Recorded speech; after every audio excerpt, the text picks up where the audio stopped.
तथा द्रष्टुः स्वरूपे अवस्थानम् वृत्ति सारूप्यं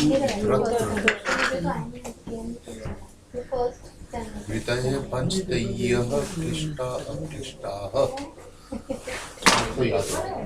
कितने याद हो गए? 6 याद हो गए। प्रमाण विपर्य विकल्प निद्रा स्मृतयः। नेक्स्ट है प्रमाण प्रत्यक्ष उपमान गमाः आगमाः प्रमाणानि।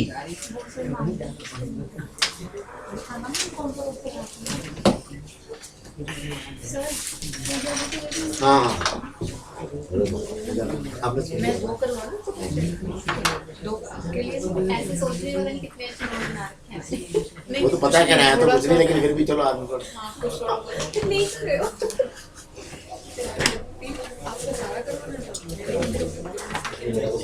अब हम धीरे धीरे योग दर्शन को समझने की ओर बढ़े हैं।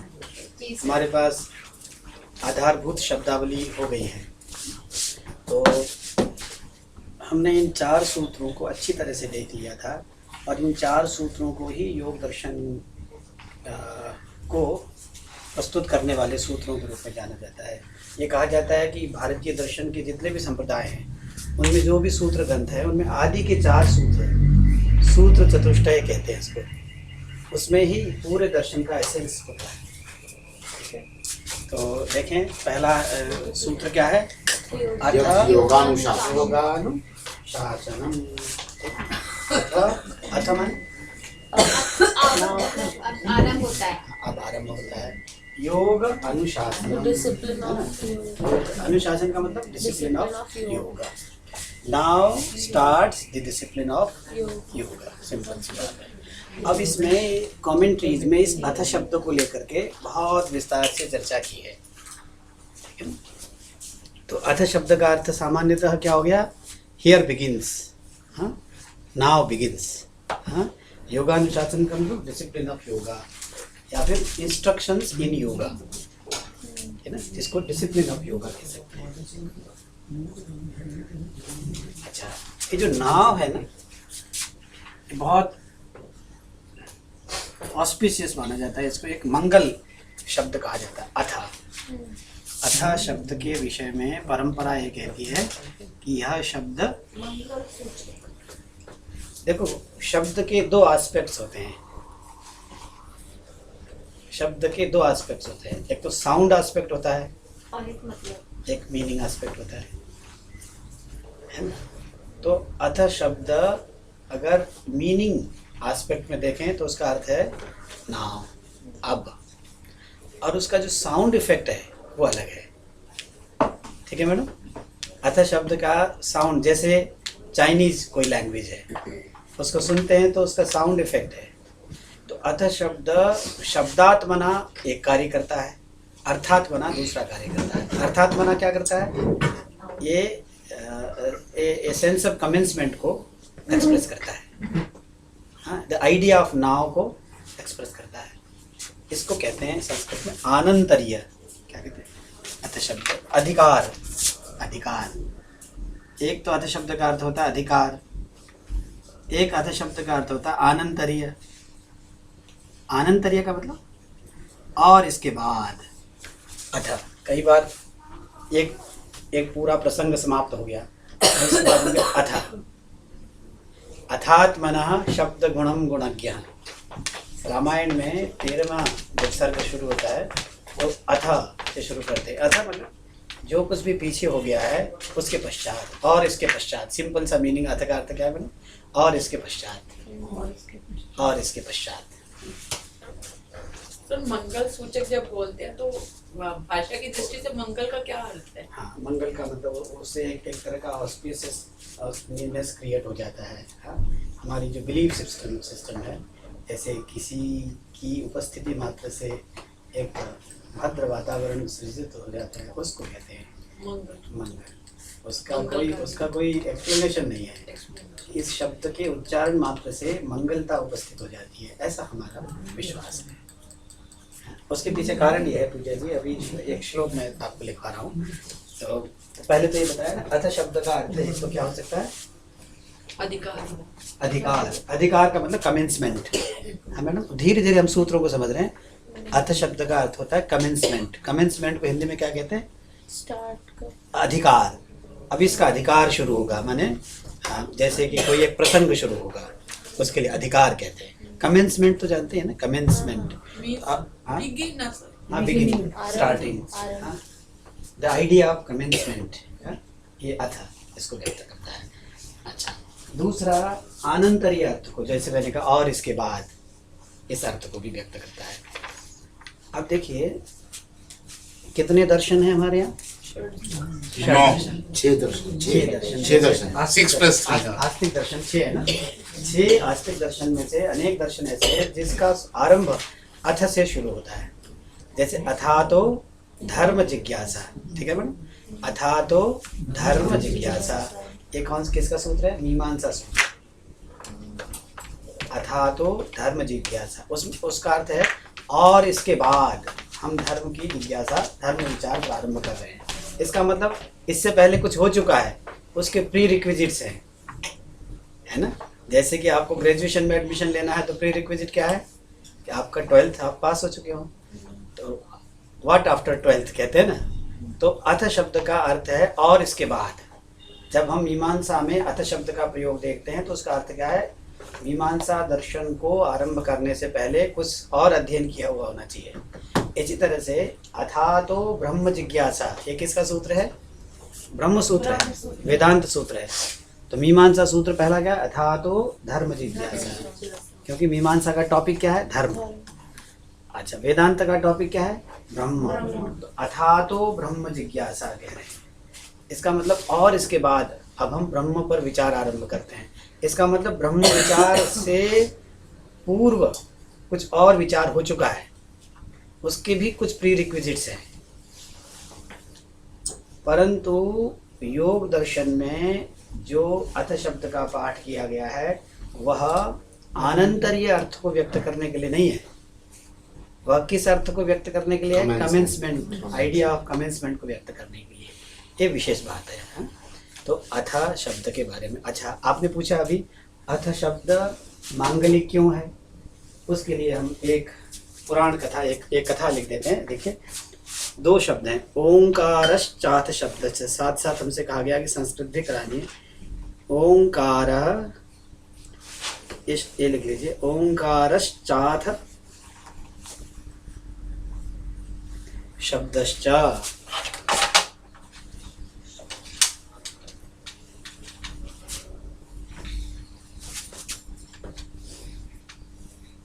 द्वावेतौ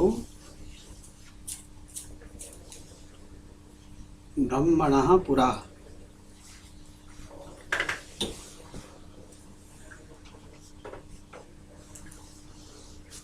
कंठं भित्त्वा विनिर्यातौ, कंठं भित्त्वा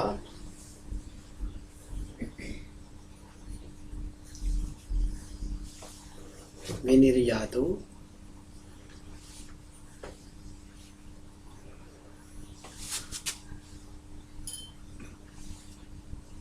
तस्मान्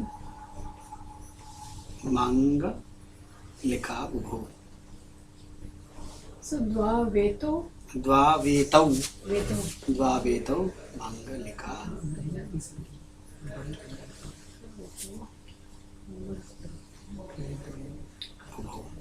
देखिए यहाँ एक है ओंकारः, इसको संस्कृत देखने से ओंकारश्चाथ शब्दश्च, ओंकारश्चाथ शब्दश्च द्वावेतौ ब्रह्मणः पुरा।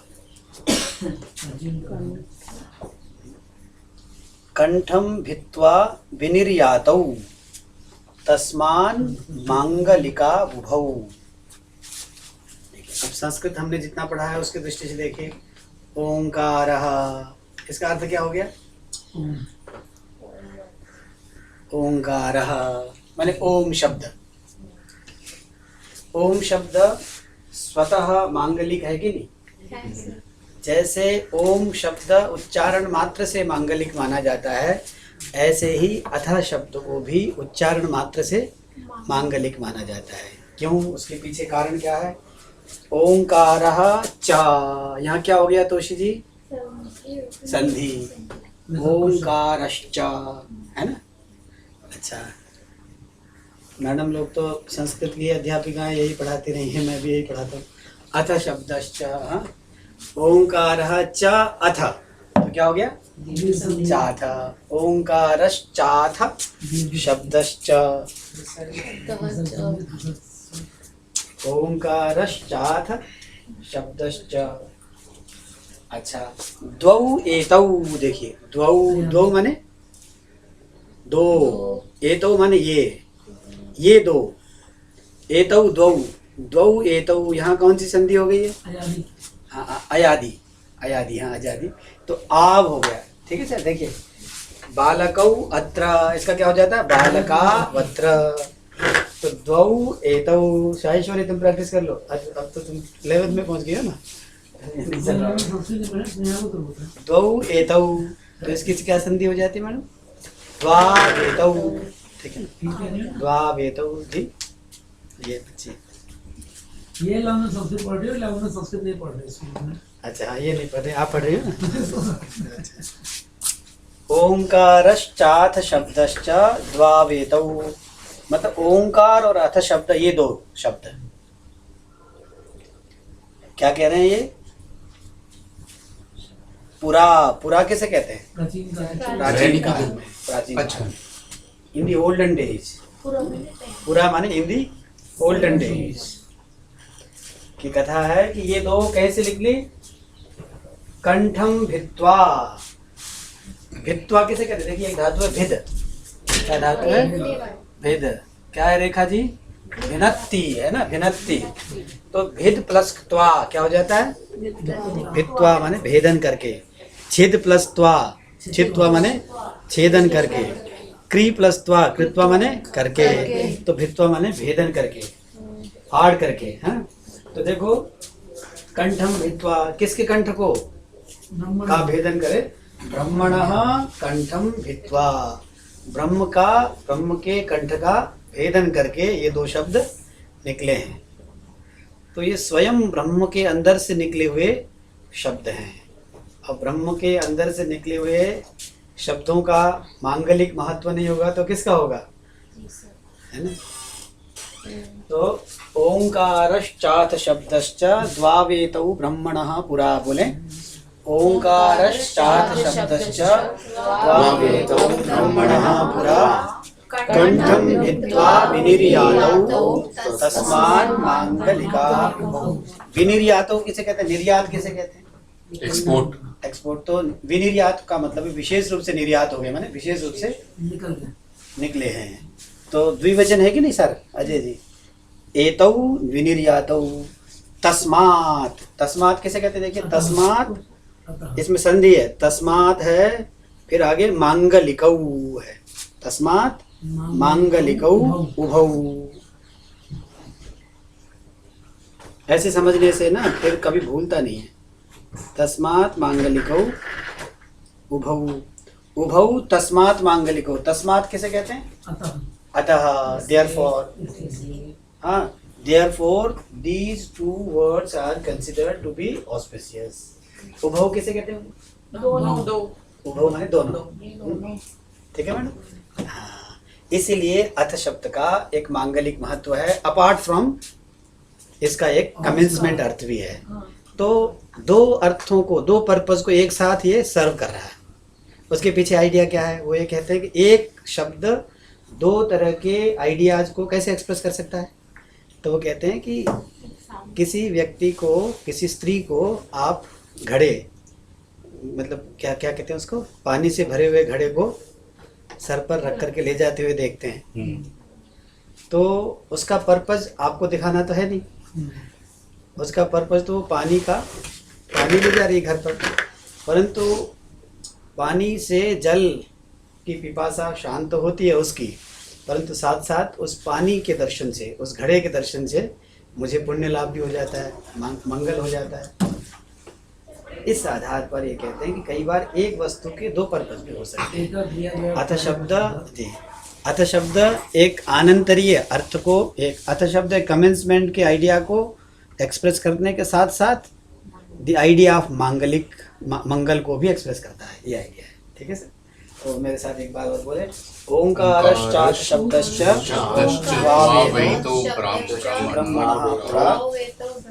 पुरा कंठम विद्वा विनिर्यातो, ठीक है, यहाँ भी फिर वही संधि हो गई, अयादेश संधि हो गई। तो अथ योगानुशासनम, इसका अर्थ क्या हो गया? Here starts Here the begins the science of yoga. called the discipline of yoga. हाँ। अच्छा, अथ शब्द का अर्थ ये भी है कि by those authorized, कौन शुरू कर रहा है?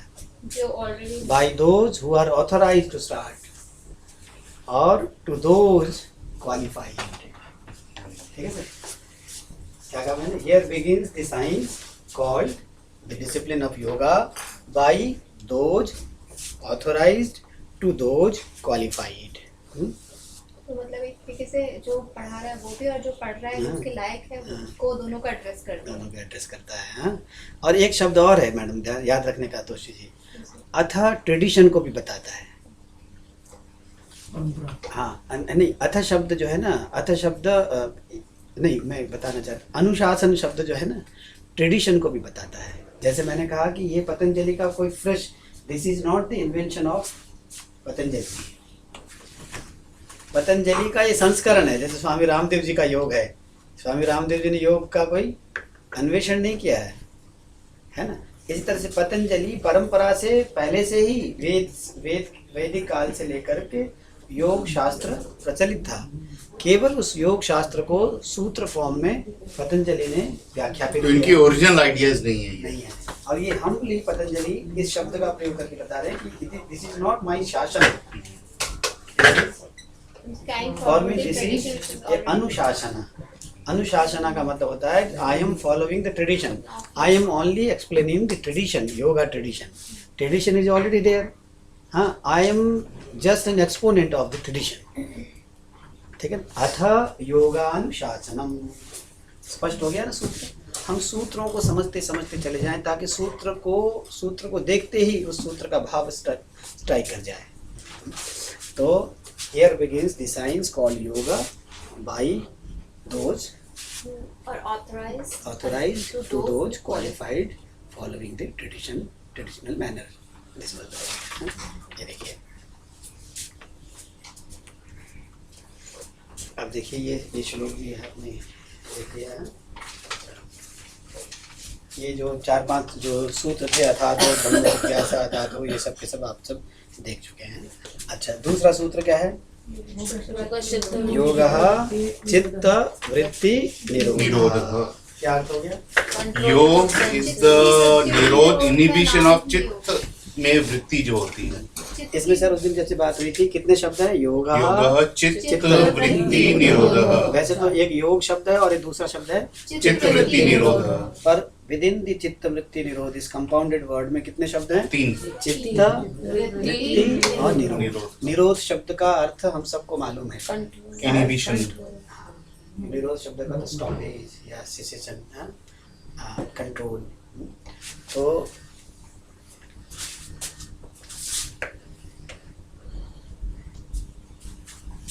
तो सेसेशन, स्टॉपेज ऑफ दी वृत्ति। वृत्ति का अर्थ क्या था? मूवमेंट्स और क्या? फ्लक्चुएशंस, या फिर और क्या शब्द थे? थॉट वेव्स, और थॉट वेव्स तो फिर चित्त वृत्ति हो गया। वेव्स, ऑपरेशंस, किसका? चित्त का।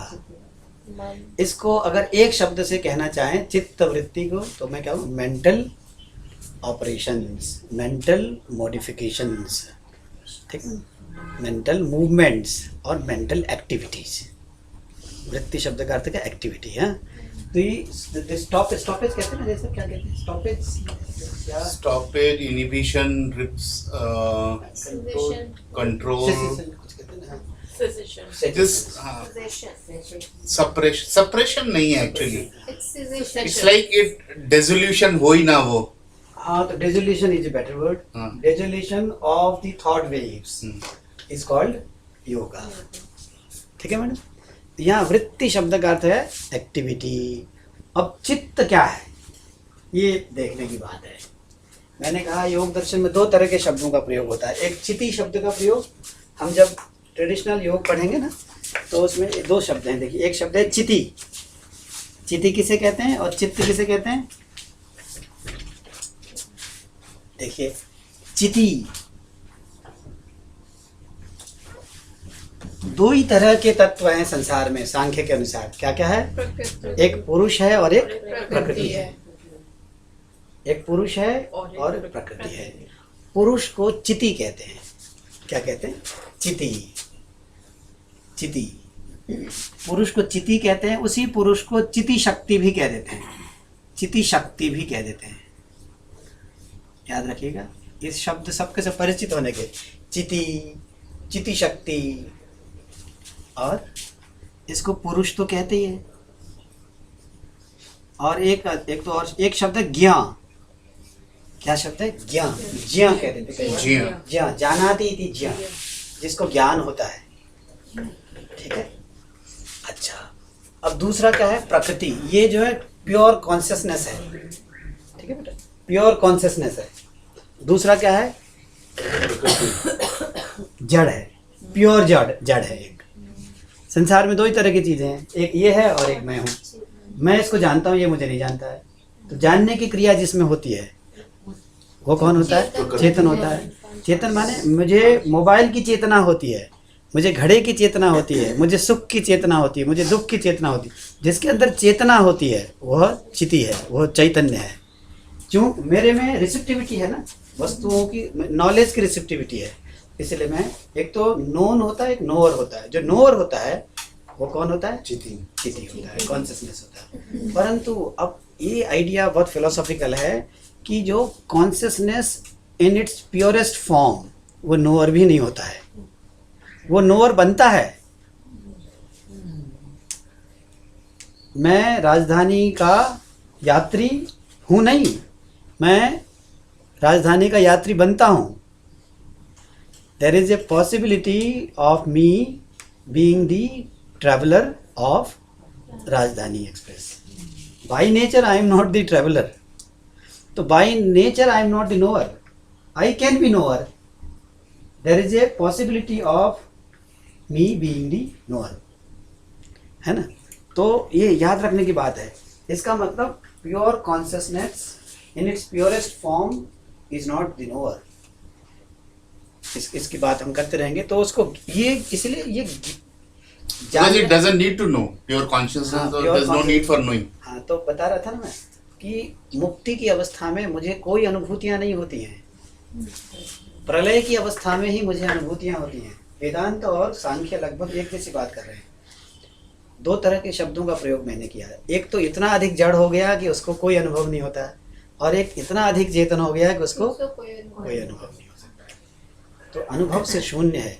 प्रलय, मुक्ति की अवस्था में सब प्रकार की अनुभूतियों से मैं बियॉन्ड चला जाता हूँ। यही मुक्ति है,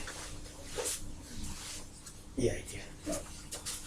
तो ज्ञान। अच्छा, अब ये जड़ तत्व है प्रकृति और पुरुष। ठीक है ना? प्रकृति और पुरुष, प्रकृति और पुरुष। पुरुष को क्या नाम दिया मैंने? चिति। अब देखिए कि इस पुरुष का इस प्रकृति के साथ जो संपर्क है वो किसकी वजह से होता है? डे टू डे लाइफ में my interaction with the world phenomenon, उसके पीछे बीच में क्या होता है? चित्त होता है। आप और आपके शरीर के बीच में क्या है? श्वास है ना।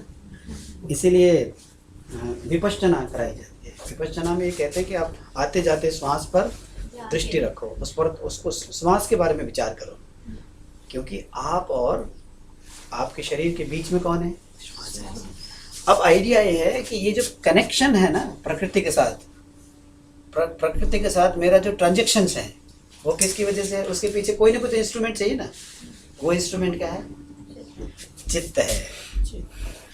अब देखना ये है कि जब दो ही तरह के तत्व हैं, ठीक है रेखा जी, ये देखिए, अब जब दो ही तरह के तत्व हैं तो ये जो चित्त जो है इससे निर्मित है या इससे निर्मित है? ये प्रकृति से निर्मित। हाँ, चित्त इज द कंस्ट्रक्शन। प्रकृति निरवयव है, नहीं, पुरुष निरवयव है, निरवयव से कुछ बनता नहीं है। जो सावयव है ना उसी से ही संसार का निर्माण होता है। चित्त is a constructed entity and construction becomes possible only for the प्रकृति एंटिटी। प्रकृति में कितने तरह के तत्व हैं? उस दिन बात हो रही थी। हाँ, नहीं, प्रकृति संसार में है ये 5। प्रकृति के कंपोनेंट्स क्या हैं ना, प्रकृति के इंग्रेडिएंट्स क्या हैं, उसके बेसिक बिल्डिंग ब्लॉक्स क्या हैं, व्हाट कॉन्स्टिट्यूट्स दी प्रकृति? तीन गुण है ना, सत्व रजस तमस। सत्व रजस तमस कहते गुण हैं, परंतु ये पार्टिकल्स हैं। ठीक है जी, कहते गुण हैं, ये पार्टिकल्स हैं, ये सब्सटेंसेस हैं। तो प्रकृति कॉन्स्टिट्यूट्स, प्रकृति is comprised of the 3 elements, सत्व एलिमेंट, रजस element and the Tamas element. तो जो कुछ भी संसार में बना हुआ दिखाई देता है ना, वॉट एवर इज कंस्ट्रक्टेड, उसमें 3 चीजें होंगी। कोई भी घड़ा है उसमें 3 चीजें होंगी। क्या है घड़े में? सत्व रजस तमस है। अब ये देखना है कि इसमें मात्रा किसकी अधिक है। आपको कि तमस की मात्रा है। अगर सत्व की मात्रा बिल्कुल भी नहीं है तो वो दिखाई कैसे देता है? देखने की क्रिया हो रही है ना, उसमें दिखाई दे रहा है ना, देख नहीं रहा पर दिखाई दे रहा है। उसके पीछे भी अभी और चर्चा करेंगे। कुल मिलाकर के जो प्रकाशन का जो कार्य है ना, वो किसका है? सत्व का कार्य है। जितने अधिक हम सात्विक होते चले जाते हैं, वस्तुएं मेरे सामने उतनी ही स्पष्ट रूप से प्रतीत होने लगती हैं। इसीलिए ध्यान की व्यवस्था क्या है? सात्विकीकरण की व्यवस्था है। जितना जितना मैं सात्विक होता चला गया, उतना उतना मेरे सामने की वस्तुएं मेरे सामने स्पष्ट होती चली गई।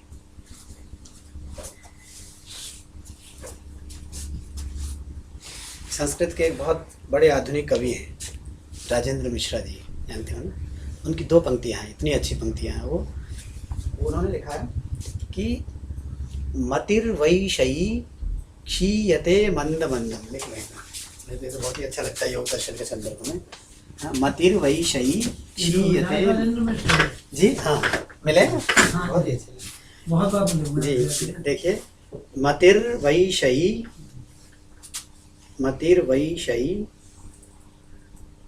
मतिर्वैषयी क्षीयते मंद मंदम।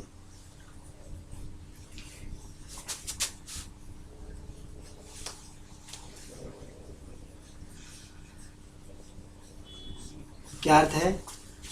जो वैषयी मति है, वैषयी माने विषयों के प्रति जो मेरी मति है, मेरी विषयों से संबंधित जो बुद्धि है, वो धीरे धीरे क्षीण होती गई। मतिर्वैषयी क्षीयते मंद मंदम। और रियलिटी माने मेरा जो वास्तविक व्यक्तित्व है वो धीरे धीरे स्पष्ट होता चला गया। जैसे जैसे ही मैं विषयों से दूर होता चला गया, मेरी अपनी अस्मिता मेरे सामने स्पष्ट से स्पष्टतर होती चली गई। ये कहना चाहते हैं, मतिर्वैषयी क्षीयते मंद मंदम। अगली पंक्ति और अच्छी, रति ही किसे कहते हैं? रति ही शांभवी। रात को नहीं, रति माने अनुराग। शांभवी रति, शंभु के प्रति जो रति है, शंभु माने प्योर कॉन्शियसनेस। जो शांभवी रति जो है, वर्धते मंद मंदम, वर्धते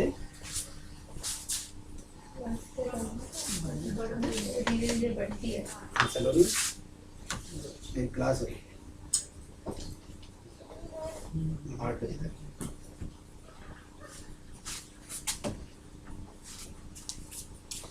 रति शाम भवति वर्धते मंद मंदम। मैं बात अपनी कह पा रहा हूँ ना? जी सर। तो ऐसे अब कहना ये चाह रहा था, एक चिति तत्व है और एक प्रकृति तत्व है। प्रकृति माने संसार, उसके साथ मेरे ट्रांजैक्शंस का माध्यम क्या है? चित्त है। अब देखना यह है कि चित्त मेरा हिस्सा है या प्रकृति का हिस्सा है? प्रकृति का चित्त बिलोंग्स टू मी और चित्त belongs to the other one. आपका नहीं है वो, प्रकृति का। जब तक चित्त है ना, अब प्रश्न है कि चित्त तो प्राकृत है, मैटर है, ये कॉन्शियसनेस है पुरुष, और ये चित्त क्या है? एक तो है कॉन्शियसनेस और एक है मैटर। कॉन्शियसनेस से कुछ नहीं बनता है, मैटर से मटेरियल वर्ल्ड बनता है। तो उस मटेरियल वर्ल्ड में से पहला मटेरियल एग्जिस्टेंस क्या है? चित्त। सत्व रजस तमसाम साम्यावस्था प्रकृति। आइडिया यह है कि सत्व रजस और तमस अगर साम्यावस्था में रहते हैं तब तो प्रकृति की अवस्था रहती है, तब तो सृष्टि से पहले की अवस्था है। जैसे ही इनमें कैओस होता है तो एक तरह से इसका जो इक्विलिब्रियम है वो डिस्टर्ब हो जाता है ना? तो कैओस हो जाता है। कैओस होने के बाद क्या पैदा हो जाता है? पहली सृष्टि होती है।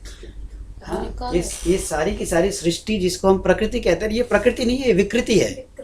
प्रकृति तो इससे पहले की अवस्था है, ठीक है? उससे पहले की अवस्था को क्या कहते हैं? प्रकृति। प्रकृति माने जो इनिशिएट जो करता है उसको प्रकृति कहते हैं। तो उस दिन बात हुई थी ना, तो सत्व रजस तमसाम साम्यावस्था प्रकृति कहते हैं इसको। और प्रकृति का पहला परिणाम क्या है? हाँ, महत कहते हैं इसको, चित्त ही है महत। इसका ऐसे ऐसे बढ़ता चला गया, पंचविंशति तत्व है। तो ये जो महत है ना, ये बुद्धि तत्व है, ठीक? तो महत बुद्धि तत्व है। हाँ, महत को जो प्योर जो बुद्धि तत्व है ना, महत है। जो द्रव्य भी बोलते हैं न्याय वैशेषिक में, वही बुद्धि। न्याय वैशेषिक तो सबके सब है। न्याय वैशेषिक में जो बुद्धि ज्ञान को कहते हैं, वहाँ बुद्धि शब्द का प्रयोग। वो द्रव्य में आती है ना, वो द्रव्य के एलिमेंट आता है उसमें। नहीं, बुद्धि तो गुण है वहाँ न्याय वैशेषिक। द्रव्य आत्मा आते हैं, गुण में बुद्धि आती है। हाँ, गुण में बुद्धि आती है। 24 गुणों में से एक बुद्धि आती है। बुद्धि को ज्ञान कहते हैं। तो उस ज्ञान का अधिकरण आत्मा होता है। यहाँ बुद्धि एक इंस्ट्रूमेंट है, ये कंस्ट्रक्शन है। तो ये डिफरेंट बुद्धि है। डिफरेंट बुद्धि है, निश्चित। ये फिलोसॉफिकली बहुत इंपॉर्टेंट है। एनीवे, मैं ये कह रहा था कि सत्व रजस तमस की साम्यावस्था तो है प्रकृति, उसकी वैषम्य, उसमें जब वैषम्य होता है तो पहला प्रोडक्ट क्या बनता है? महत। और महत से अहंकार, अहंकार से फिर ये सब के सब आपने देखा होगा। तो उसमें चित्त जो है ना, ये कॉन्शियसनेस से नहीं है, मैटर से है, इसलिए वो मटेरियल है। जब मटेरियल है तो आपका नहीं है, वो अंततः किसका है? प्रकृति का है। आपका कब तक साथ देगा वो? इसीलिए अगर मुझे अपनी प्योरेस्ट फॉर्म में जाना है तो चित्त से भी ऊपर उठना है, परंतु संसार से ऊपर उठने के लिए पहले मैं चित्त का प्रयोग करूंगा, है ना? और उसके बाद चित्त को भी खत्म कर दूंगा, डिस्कार्ड कर दूंगा। ठीक है ना? ये आइडिया है क्या? क्योंकि सीढ़ी बढ़ते जाओ, नीचे वाली सीढ़ी का पायदान तोड़ते जाओ। अंत में चित्त से भी मुक्त होना है, क्योंकि चित्त भी प्रकृति है। मैंने एक बिंब दिया था ना कि लंका के युद्ध होते रहेंगे, राम जीतते रहेंगे, रावण मारे जाते रहेंगे, ठीक है ना? पर राम किसका सहारा लेंगे रावण पर विजय प्राप्त करने के लिए? विभीषण का सहारा लेंगे। और विभीषण अयोध्या के नहीं है, राम के नहीं है, किन का है? लंका से है, रावण का भाई है, पर अपने पक्ष में उसको लेंगे, चित्त को अपने पक्ष में कर लेंगे। शिक्षा यही है कि चित्त का प्रयोग आप कैसे करते हो। चित्त नदी नाम इयम उभयतो गामिनी, ऐसा यहाँ आगे आएगा। चित्त एक नदी है, दोनों तरह प्रवाहित होती है। एक भद्रता की ओर ही प्रभावित हो सकती है और एक पाप की ओर ही प्रभावित हो सकती है, प्रवाहित हो सकती है। मेरा काम क्या है कि मैं चित्त को कुछ इस तरह से प्रयोग करूं चित्त का कि मुझे वो कल्याण की ओर ले जाए। यही तो शिक्षा है ना, यही योग है कि चैनलाइजेशन, माइंड का चैनलाइजेशन। एक योग दर्शन में, एक उसमें मांडुक्य कारिका में एक शब्द बार बार आता है, अमनी भाव। अमनी भाव, मन कहते हैं ना चित्त को। तो मुझे नो माइंड सिचुएशन में अपने आप को ले जाना है। पर क्या नो माइंड सिचुएशन में अपने आप को स्थापित करना पॉसिबल है? नहीं है। आइडिया क्या है? अमनी भाव का अर्थ होता है कि माइंड को मैं कुछ इस तरह से चैनलाइज कर दूं कि proper spiritualisation of mind. If I am spiritualising the mind, इसका मतलब माइंड का मैंने प्रॉपर चैनलाइजेशन कर दिया। नहीं तो माइंड, मन वो तो अपनी ओर ले जाएगा। मन को उसके भरोसे छोड़ेंगे। मनः एव मनुष्याणाम कारणम बंध मोक्षयो। मन ही कारण है मनुष्यों के लिए कि वो बंध तक ले जाता है, और मन ही कारण है वो मोक्ष तक ले जा सकता है। आपका पुत्र आपको जो है नरक में भी ले जा सकता है, आपको स्वर्ग में भी ले जा सकता है। उदाहरण देखते हैं, आप अपने पुत्र को किस तरह से शिक्षित और दीक्षित करते हैं, इस पर डिपेंड करता है कि पुत्र आपको, आपके लिए किस रूप में प्रस्तुत होगा। इसी तरह से माइंड है। मनी के लिए डॉक्टर राधाकृष्णन ने लिखा है कि पैसे के लिए कोई शब्द है कि money is a bad master but a good servant. Money is a bad master but a good servant. ऐसे ही माइंड जो है ना, एक बैड मास्टर है बट गुड सर्वेंट है। मुझे उसको सर्वेंट बनाना चाहिए। मैं अगर मन के अधीन हो जाऊंगा तो बंध है, अगर मन मेरे अधीन है तो मोक्ष है। ये आइडिया है। तो योगः चित्त वृत्ति निरोधः, ठीक है। अच्छा, अब इस योग शब्द, यहाँ भी एक योग शब्द है, यहाँ भी एक योग शब्द है।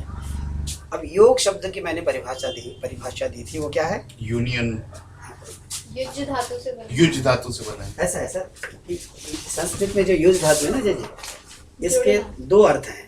एक तो होता है जोड़ना, युजिर योगे, युक्त होना,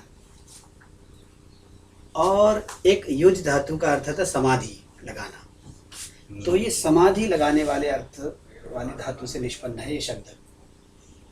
युजिर योगे, इस युजिर योगे माने कंबाइन करना, जोड़ना, उस धातु से निष्पन्न नहीं है ये शब्द। क्योंकि योग दर्शन के अनुसार पूजा जी, हम क्या नहीं करते हैं, हम जुड़ते नहीं हैं, बल्कि प्रकृति के साथ अपनी जो जुड़ाव है ना, उससे अलग करते रहते हैं। हमें सेपरेशन करते हैं। विवेक कहते हैं। विवेक का मतलब डिस्टिंग्विशिंग नॉलेज। विवेक माने distinguishing knowledge. Because I identify myself with the prakriti element. हाँ, I take the prakriti element to be my own persona, है ना। प्रकृति ने मेरे व्यक्तित्व को छुपा के रखा है। पर्सोना वैसे भी उस मुखौटे को कहते हैं। उस मुखौटे के अंदर मैं कहीं हूँ। देखिए, कोश की चर्चा चलती है। कितने कोश हैं? पंच कोश हैं। क्या क्या है? अन्नमय कोश है, ऐसे कोश है, कोश है, कोश है, कोश है ना। अंत में इन 5 कोशों के अंदर में कहीं आत्म तत्व है। तो आत्म तत्व आवृत है किससे? इन कोशों से। कोश का लिटरल मीनिंग होता है जो आवृत कर दे, जो कवर कर दे, जो लेयर कर दे, उसको कोश कहते हैं। तो वेदांत की एक प्रक्रिया है कि देखो, this body is not me. व्यक्ति अपने शरीर को क्या समझता है? अपना व्यक्तित्व समझता है ना। व्यक्ति अपने शरीर को, तो आई एम टॉल जब कहता है, तो आई एम टॉल जब कहता है, तो किसको कह रहा है? आई एम बॉडी को। जब वो कहता आई एम ब्लाइंड, तो किसको आई एम कह रहा है? नहीं, अपनी इंद्रियों को। हाँ, आई एम हैप्पी जब कहता है, तो किसको, किसके साथ? मन के साथ। कभी कभी मन को अपना व्यक्तित्व समझता है, कभी बॉडी को अपना व्यक्तित्व समझता है, कभी इंद्रियों को अपना व्यक्तित्व समझता है। तो ये मिस्टेक करता है, मिस्टेक है ना। जो वह नहीं है उसको अपना स्वरूप समझ ले जाता है ना। He mistake the body to be himself. हाँ, तो उस मिस्टेकिंग जो वो है प्रवृत्ति है, उससे अलग होने के लिए तो योग का मतलब अलग होना है। सर अगर हम इसको जोड़ दें कि पुरुष से जुड़ रहे हैं, हम कॉन्शियसनेस से जुड़ रहे हैं, तो वहाँ नहीं, कौन से जोड़ना दो चीजों के बीच में होता है। हाँ, जुड़ना मतलब उसको पहचान रहे हैं, उसको उसी का अनुभव करना चाहते हैं, वेदांत वही की, होना चाहते हैं, तो आ सकते हैं कैसे हाँ, योग का? क्योंकि वेदांत की दृष्टि से ना रेखा जी एक ही तत्व है। हाँ, क्या है? केवल प्योर कॉन्शियसनेस है। वेदांत में तो क्या होता है कि ये जो जितना भी जो वर्ल्ड फिनोमिनन है वो अदर देन ब्रह्मन नहीं है, इसीलिए उसमें तो डिजॉल्विंग के तो समझ में आता है कि सारा जगत स्वप्नावस्था में जो कुछ भी आप दृश्य देखते हो वो जागृत अवस्था में वो सारे डिजॉल्व हो जाते हैं, स्वयं आप बन जाते हैं। तो इसी तरह से प्रकृति और ब्रह्म एक दूसरे से अनतिरिक्त हैं, इसलिए दोनों का योग हो गया, वो तो समझ में आ सकता है। परंतु यहाँ तो प्रकृति, यहाँ तो मुक्ति के पीछे आइडिया ये है कि प्रकृति को उसकी तरफ जाने दो। एक बहुत प्यारा सा शब्द है मन।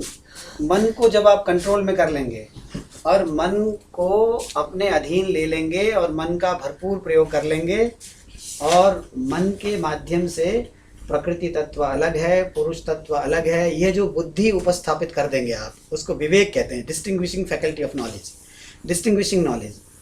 तो उसके बाद चित्त का प्रयोग करना बंद कर दिया गया है समाधि में।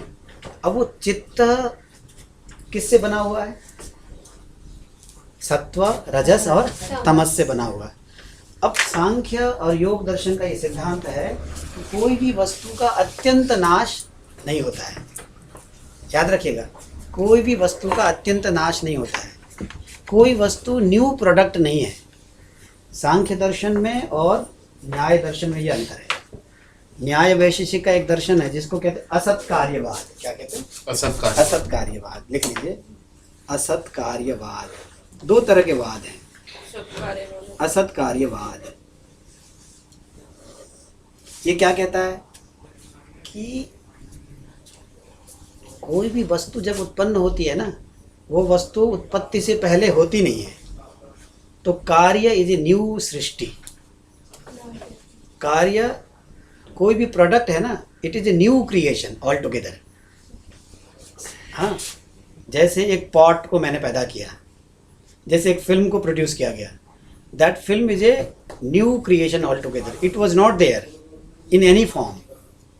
Cause doesn't exist in effect. Pre-exist in Effect does not exist. Effect does not pre-exist. क्या कहना चाहिए? in cause. सांख्य का क्या मत है? सब कुछ है। घड़ा जब अभी आया ना, उससे पहले मिट्टी में घड़ा ऑलरेडी था। याद रखिएगा, दो तरह के वाद है। मैं धीरे से और बोलता हूँ। दो तरह के कार्य कारण सिद्धांत हैं। एक को कहते हैं सत कार्यवाद। सत माने था, जो वस्तु होती है ना पहले से, कार्य पहले से ही सत है, परंतु इस रूप में नहीं है। सर, ये किसका सिद्धांत है? असत कार्यवाद। असत कार्यवाद न्याय वैशेषिक दर्शन का, और सत कार्यवाद सांख्य का। ये बहुत बड़े दो सिद्धांत हैं, सत कार्यवाद और असत कार्यवाद। क्या है? दो तरह के क्या है? ये दो तरह के ये डॉक्ट्राइन्स हैं, कॉजल थियरीज हैं। अब इसको सिंपल सा मैं अंग्रेजी में या हिंदी में लिखवाने का प्रयास करता हूँ। कार्य किसे कहते हैं? प्रोडक्ट। हाँ, द थियरी लिख लीजिए, सत्कार्यवाद। वाद माने theory.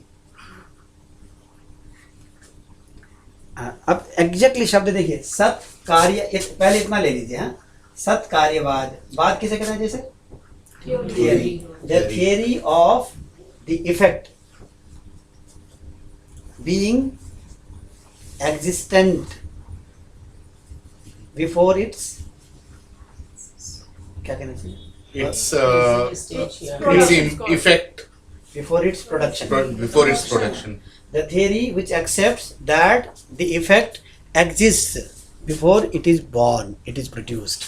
pre-exist. Pre-existence is the better word, हाँ? जैसे वो ये कहते हैं कि my child is already in me, my child is already in me. जितने भी पॉट एंटिटीज आपको दिखाई दे रहे हैं ना, वो अपने जन्म से पहले मिट्टी के रूप में पहले से ही हैं। तो मिट्टी के रूप में उसको, घड़े के रूप में उसकी उत्पत्ति नहीं है, बल्कि उसकी अभिव्यक्ति है। अभिव्यक्ति समझते हैं ना, हाँ, Manifestation. representation हो। जैसे मैंने ये देख लीजिए, अब मैंने मेरा चेहरा नहीं देख रहे हैं, अब देख रहे हैं, तो ये मेरे चेहरे की उत्पत्ति है क्या? नहीं है, It is there, it is like we just- it is already there. हाँ, तो जो कॉजल अपैरेटस है उसके माध्यम से उसको हम एक्सप्रेस भर करते हैं। कार्य that- कारण में पहले से नहीं रहता, न्याय विशेषिक बोलते हैं। सिंपल सी बात है। कार्य न्याय कारण- वैशेषिक के अनुसार कार्य कारण में पहले से विद्यमान नहीं होता है। इसका मतलब क्या है कि कार्य एक नूतन सृष्टि है, ठीक है, कार्य एक कंप्लीटली नूतन सृष्टि है, इसलिए इसको कहते हैं आरंभवाद। क्या कहते हैं? आरंभवाद, एक नया आरंभ है। सांख्य कहता है किसी भी चीज को आप आरंभ नहीं कर सकते हो, किसी भी चीज का आरंभ नहीं कर सकते हो, एक नई शक्ल में उसको प्रस्तुत कर सकते हो। क्या होता है? मिट्टी घड़े के अंदर पहले से विद्यमान है, कुंभकार तो उस विद्यमान घट को अभिव्यक्त करता है। अच्छा, जब घट नष्ट हो जाता है फिर से कहाँ चला जाता है वो? मिट्टी में चला जाता है। नाश कभी भी घड़े का नहीं होता। घट की दो ही अवस्थाएं हैं, एक तो अभिव्यक्त अवस्था, एक अनभिव्यक्त अवस्था, है ना। घट की दो ही अवस्थाएं हैं, कार्य की दो ही अवस्थाएं हैं, एक तो उत्पत्ति से पूर्व अनभिव्यक्त कार्य अवस्था में अभिव्यक्त, और नाश के पश्चात फिर अनभिव्यक्त। केवल देखिए, यहाँ तो घट है, घट यहाँ भी है, घट यहाँ भी है, यहाँ इसकी अनभिव्यक्ति है, यहाँ इसकी अनभिव्यक्ति है, यहाँ इसकी अभिव्यक्ति है, यहाँ भी है, यहाँ भी है और यहाँ भी है। क्या आइडिया है?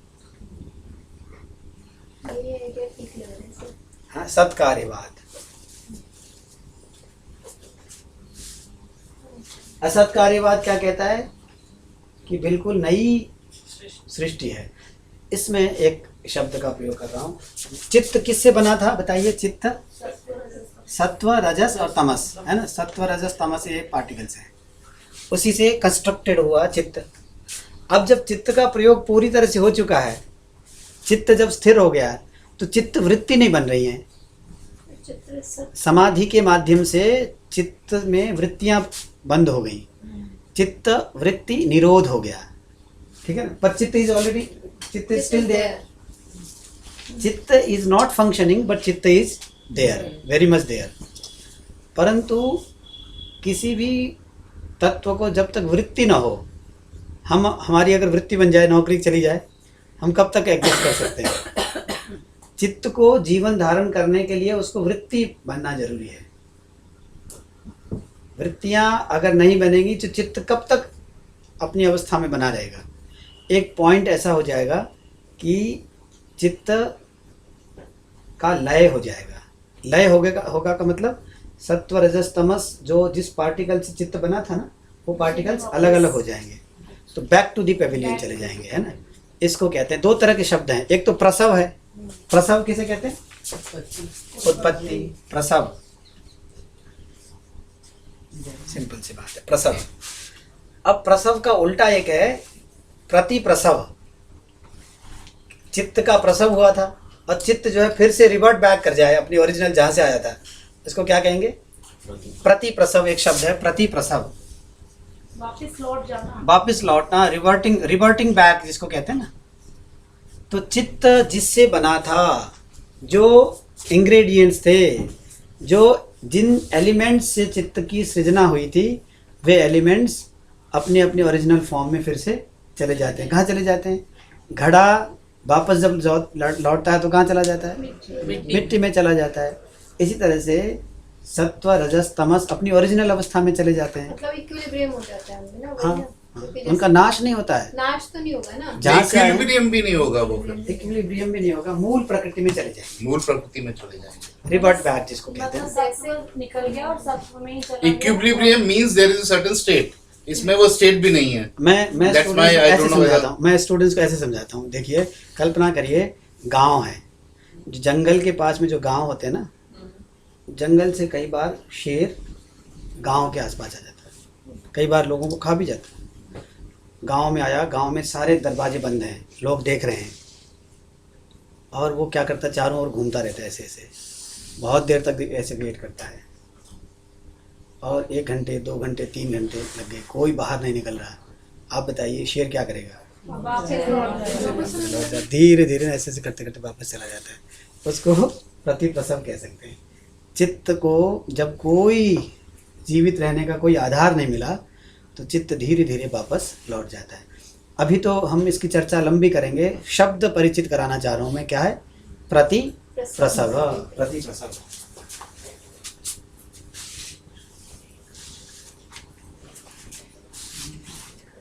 चित्त का कार्य क्या है? पुरुष को भोग दिलाना या अपवर्ग दिलाना। अपवर्ग एक शब्द है, अपवर्ग कहते हैं मोक्ष को। देख लीजिए, अपवर्ग किसे कहते हैं? मोक्ष। तो चित्त के दो ही कार्य हैं, भोग करना और अपवर्ग कराना। पुरुष को भोग की सारी सामग्री उपस्थापित कौन करता है? चित्त करता है, प्रकृति से होता है, ठीक है ना। और अपवर्ग भी कौन कराता है? मुक्त भी कौन कराता है? चित्त ही कराता है। अभी मैंने कहा ना, मनः एव मनुष्याणाम कारणम बंध मोक्षयो। तो बंधन में भोग है और मोक्ष में अपवर्ग। मोक्ष माने अपवर्ग है। तो अब चित्त ने जब अपवर्ग करा दिया, पहले तो भोग करा रहा था और उसका जो अल्टीमेट पर्पस था क्या था? अपवर्ग कराना। और पुरुष को अपवर्ग प्राप्त हो गया, अब कोई काम है उसका? नहीं। तो वह चित्त या प्रकृति किसके वास्ते है? पुरुष के वास्ते है। तो उसको कहते हैं पुरुषार्थ। अब वो पुरुषार्थ शून्य हो गया है। अब वो क्या हो गया? पुरुषार्थ शून्य हो गया। तो पुरुषार्थ शून्यानाम गुणानाम प्रतिप्रसवः कैवल्यम। एक सूत्र है, लिख लें।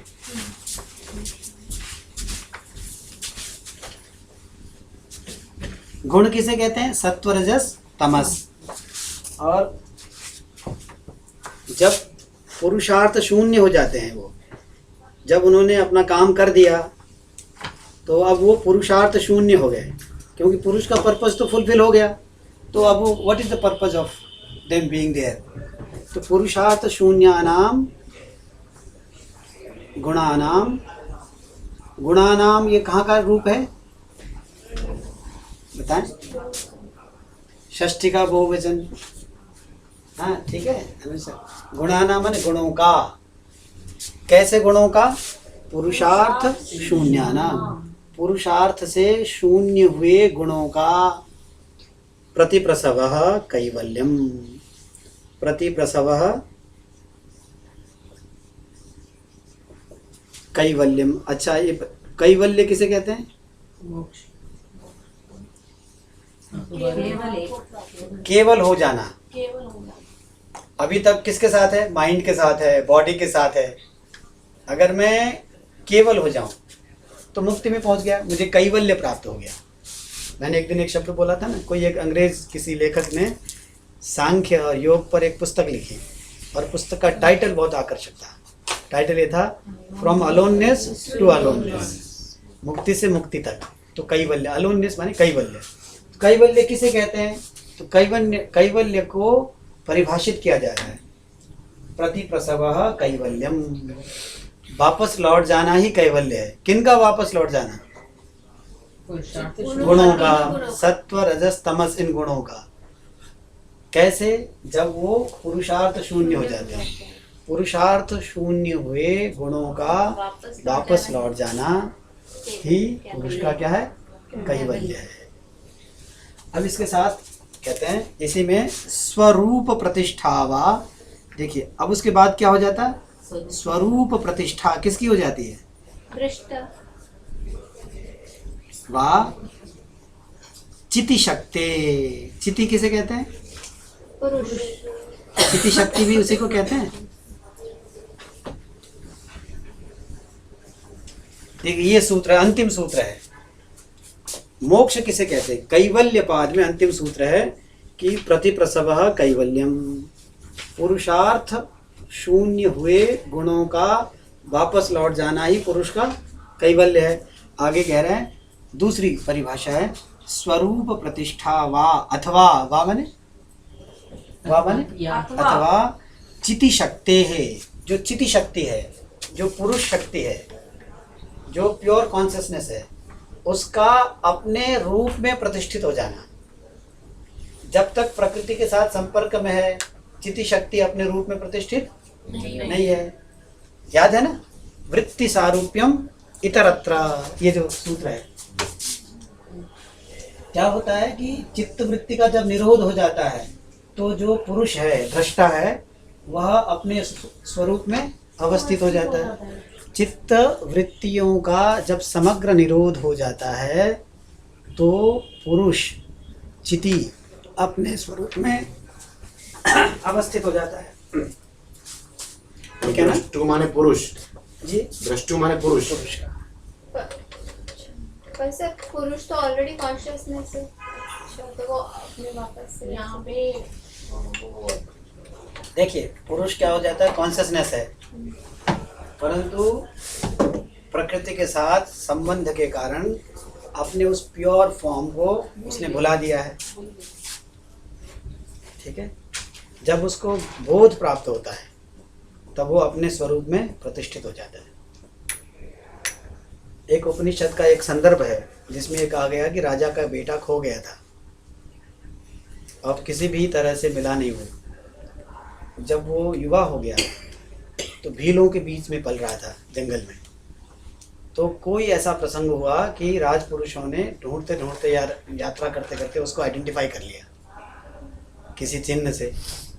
अब वो युवा बिल्कुल भीलों की तरह आचरण कर रहा था, जंगलियों की तरह आचरण कर रहा था। जैसे ही उसको बताया गया है कि तुम तो राजकुमार हो, उसको ये कंफर्म किया गया किसी चिन्ह से। जैसे ही उसको ये बोध हुआ ना, he started acting like a Prince. अभी तक तो वो भूला हुआ था, अब वो अपने राजकुमार होने का उसको एहसास हो गया, तो अपने स्वरूप में प्रतिष्ठित हो गया ना।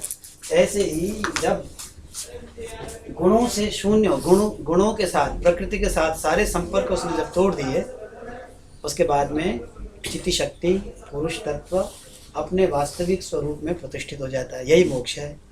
तो कैवल्य किसे कहते हैं? एक तो चिति शक्ति का अपने स्वरूप में प्रतिष्ठित हो जाने को कैवल्य कह लो, या फिर दूसरी दृष्टि से देख लो, कैवल्य किसे कहते हैं कि गुण जो है चले गए तो मैं अकेला वैसे ही रह गया, है ना, कैवल्य उसको कहते हैं। तो ये कौन है मैं जो अकेला रह गया?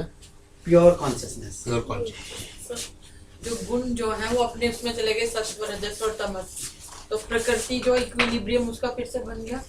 ठीक है, उसके बाद वाला सूत्र नहीं समझ आ रहा, तो प्रकृति रही इक्विलिब्रियम में है, तो फिर पुरुष वो जो है उसने कैवल्य प्राप्त कर लिया, वो प्रकृति से फिर कैसे अलग हुआ, वो वाला सूत्र का।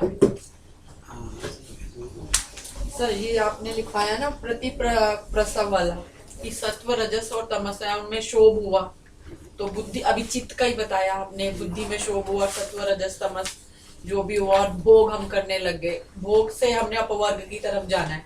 जब अपवर्ग की तरफ गए हम, तो हमने सत्वगुण, तमोगुण को भी समाप्त कर लिया, रजोगुण को भी समाप्त कर लिया, और सत्वगुण, तीनों को। जब तीनों को समाप्त कर लिया तो चित्त तो रहा ही नहीं। जब चित्त नहीं रहा तो प्रकृति में हम ले हो इक्विलिब्रियम, हम लय नहीं हुए। चित्त जो है प्रकृति में रिवर्ट बैक कर गया। रिवर्ट बैक मैं कर तो गया। जैसा था वैसे ही रहा, वैसा। मैं तो वास्तव में जैसा था ना वैसे ही रहा। मैं तो बीच में रास्ता भटक गया था, मैं तो अपने ओरिजिनल फॉर्म में पहुंच गया। मैं तो मुक्ति की अवस्था में था, बीच में बंधन में आया, फिर से ओरिजिनल स्वरूप में चला गया। आप ये प्रश्न कर सकते हैं कि फिर तो गुण जो है चले ही गए, तो बाकी लोग बंधन में क्यों हैं?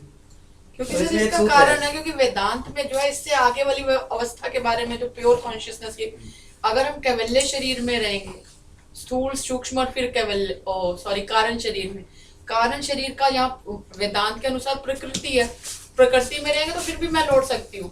आज मैंने अपने आप को शांत कर लिया, ना मैं तमोगुण में हूँ, ना रजस में हूँ, ना मैं सत्वगुण में हूँ। मैंने ध्यान की अवस्था में प्राप्त कर ली वो चीज जो थी कैवल्य, लेकिन मैं फिर भी लौट के आ सकती हूँ क्योंकि अभी मेरा कारण शरीर जिंदा है। अगर वेदांत के उस संदर्भ को हम सामने रखें ना, तो वेदांत में दो अवस्थाएं हैं, एक अद्वैत अवस्था है, एक द्वैतावस्था है।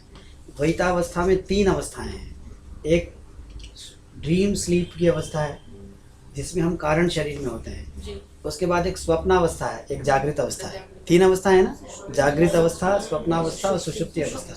ये तीनों अवस्थाएं द्वैत की अवस्थाएं हैं। इन तीनों अवस्थाओं से पहले एक अवस्था है जिसको तुरीय अवस्था, उसका वर्णन है। ये तुरीय अवस्था में हम अपने वास्तविक स्वरूप में प्रतिष्ठित हो जाते हैं, जहाँ से कभी लौटे जहाँ से हम कभी लौटते नहीं। हाँ? तो फिर इधर जाना ही क्यों जहाँ से लौटना ही है मैम, जाना ही क्यों जहाँ से लौटना ही। हम नित्य आनंद की अवस्था में प्राप्त ये हो वो वाला जाएंगे। उदाहरण। आनंद से कौन लौटना चाहता है? हाँ, कोई नहीं लौटता। पर जब वहाँ कोई अनुभव सर मेरे को तो एक बात और कहते कहते एक बार नहीं कठिन लग रहा या इनप्रैक्टिकल लग रहा होगा, है ना? नहीं अगर इनप्रैक्टिकल लग रहा है तो इसका कोई समाधान नहीं है क्योंकि मुझे भी इनप्रैक्टिकल लग रहा है। वो तो कोई जिसने इसका अनुभव कर रखा है ना तो उसको। ये चीज इम्प्रैक्टिकली लगती है कि जब मैं इतनी शक्तिशाली हूँ, सब कुछ है, आनंद की अवस्था हूँ, तो मैं वो करने के लिए आई क्यों? जैसे मैं पहले राजधानी कॉलेज में पढ़ाता था ना, एक मेरे बहुत करीबी मित्र है, मैंने पहले भी सुनाया, मैथमेटिक्स के बड़े आध्यात्मिक व्यक्ति हैं। उनको मैंने एक दिन कहा कि चलो शर्मा जी हम दोनों मिलकर के योग दर्शन पढ़ते हैं। तो पहले तो वो बहुत कहते रहते थे कि कुछ मुझे भी बताइए। तो बोले आपको अनुभव है, रियलाइजेशन है?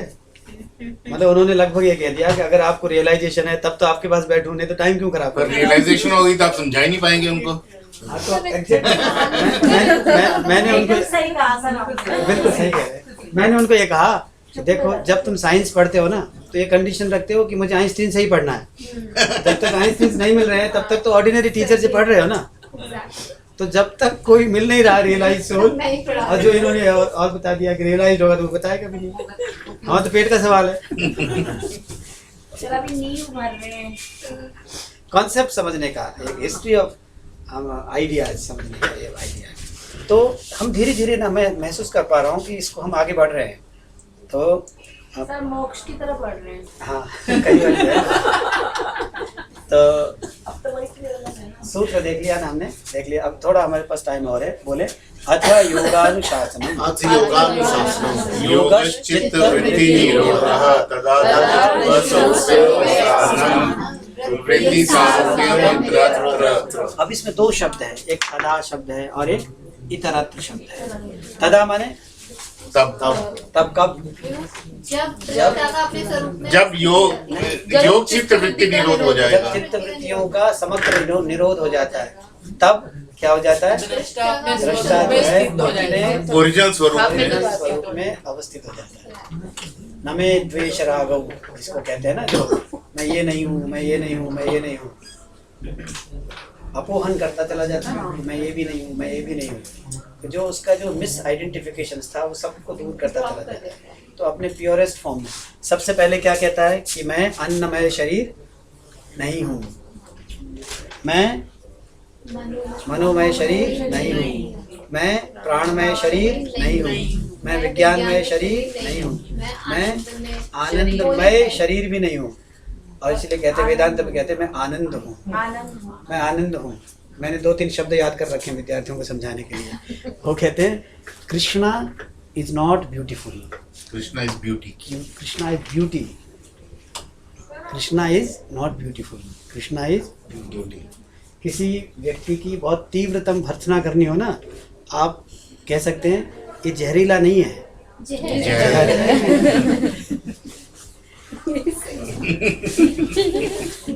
तो सर हमने तो मोक्ष दिला दिया। जहर ही तो मोक्ष है। नहीं प्योर फॉर्म में। तो ये जो है ये कोश है ना, कोश। तो इस कोश को समझाने के लिए एक दिन मैं एफएम सुन रहा था, एक कोई केस हरियाणा का, और बहुत रुचिकर केस। वो उसने ये सुनाया कि किसी कंडक्टर ने किसी बस में ट्रैवल करने वाली लेडी को किसी भैंस में एक चाटा मार दिया। हरियाणा की सुनिए तो आगे इसके पीछे किस्सा। हरियाणा को बदनाम। और वो केस इतना बढ़ता हुआ चला गया, वो जिसने सुनाया था उसने हरियाणा का कह के सुनाया था। ये केस इतना आगे बढ़ता चला गया कि वो लेडी के अंदर इतना गुस्सा पनप गया कि वो कोर्ट में चली गई उसके, और कई बार हियरिंग हुई। तो अंतिम बार जब हियरिंग हो रही थी ना, तो निर्णय देने से पहले जज ने पूछा, हाँ तो बताओ रामपाल, तुमने आखिरकार एक लेडी को कैसे चाटा मार दिया? उसने ये कहा अंत में, तब तक वो थक भी चुका था, अंत में कहा कि मैडम सर देखिए मैंने इससे टिकट मांगी, और उसने एक क्या होता है वो लेडीज का पर्स, एक पर्स निकाला, उस पर्स में पर्स को चेन खोला, उसमें से एक छोटा पर्स और निकाला, पहले वाले पर्स के चेन को बंद किया, दूसरे वाले पर्स की चेन को खोला, उसके बाद में उसमें से एक और थर्ड चेन निकला, पर्स निकला, थर्ड फोर्थ फाइव ऐसे बोलता चला गया। तो तब तक जज का पेशेंस जो है जवाब दे गया, क्या बकवास कर रहे हो तुम, ये स्टॉप।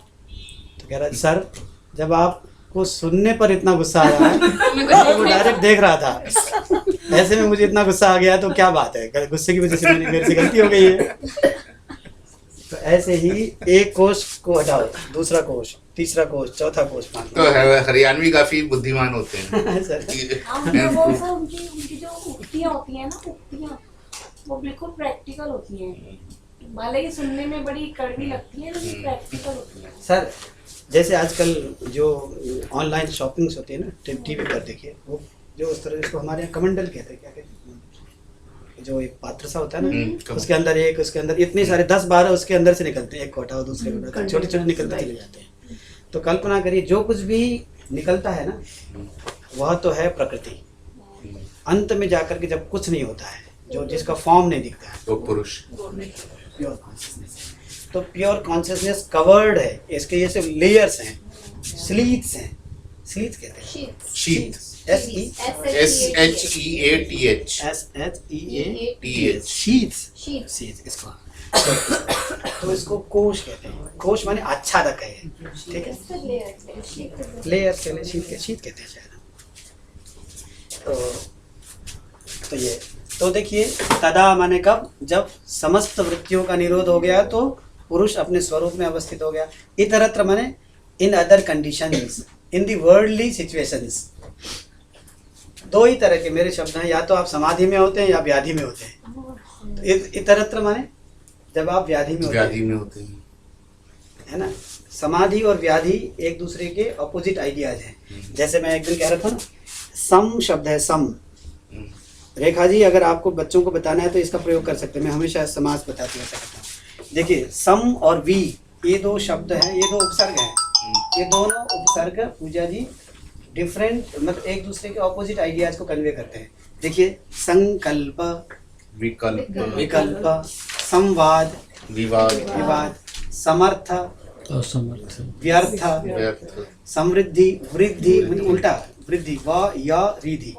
इसी तरह से समास, देखिएगा मैडम, समास, और एक है सम आस, और एक मिंदवास, विआस, व्यास। व्यास किसे कहते हैं?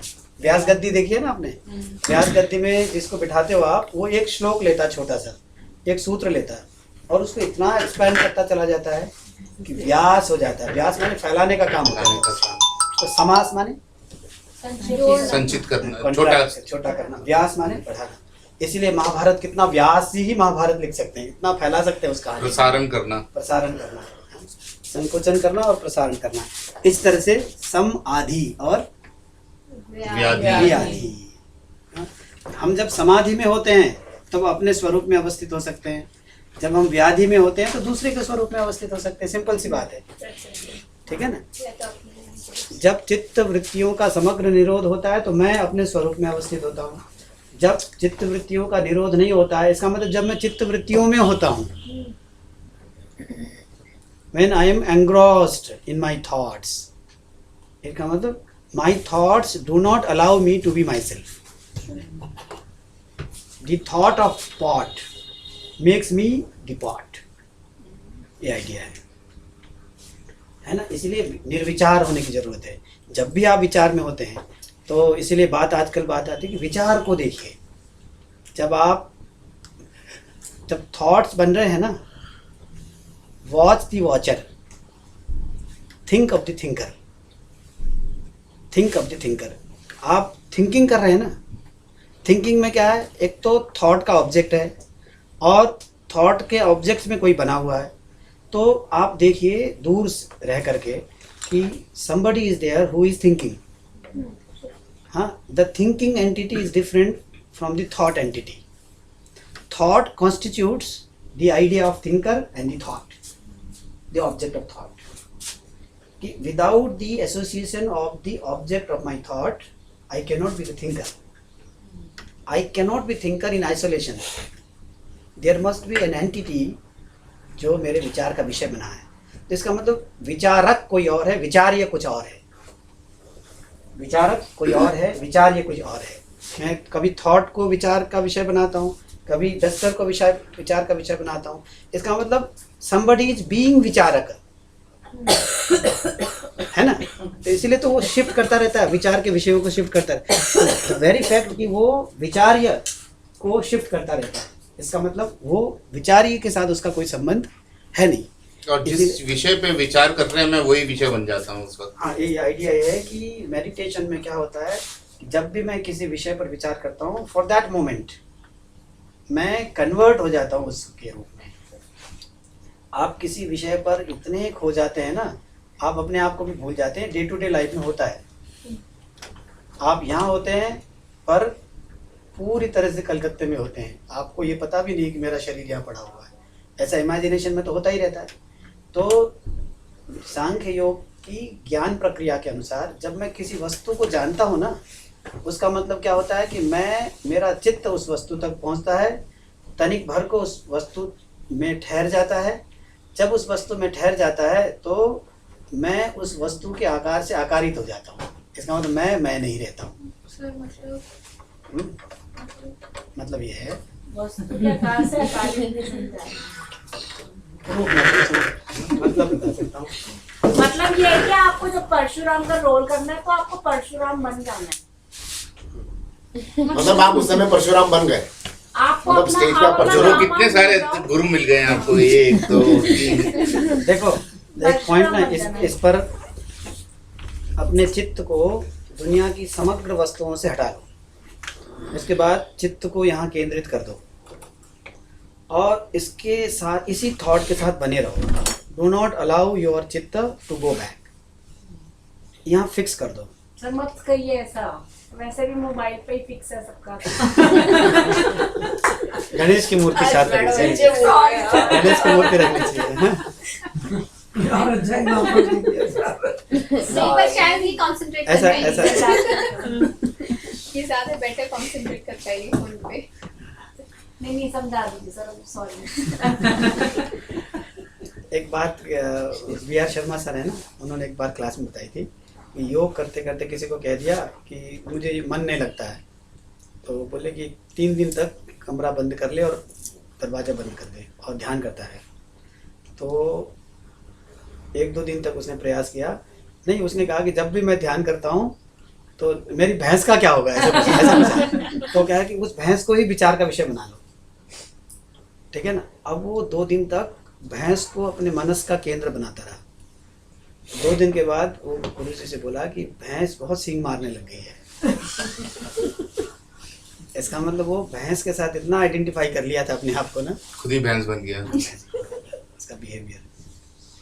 इसीलिए जो हमारे विचार का विषय बनता है ना सर, कैसे कहा जाता है कि जिस व्यक्ति को आप नापसंद करते हो ना, अगर आपकी नापसंदगी का स्तर बहुत घना है ना, बहुत ज़्यादा सूक्ष्म हो गया, आपको किन्हीं दुर्गुणों की वजह से आप एक व्यक्ति को नापसंद करते हो, पर आपकी नापसंदगी इतनी ज़्यादा घनीभूत हो गई, आपको पता भी नहीं चला, आप उस जैसे हो गए.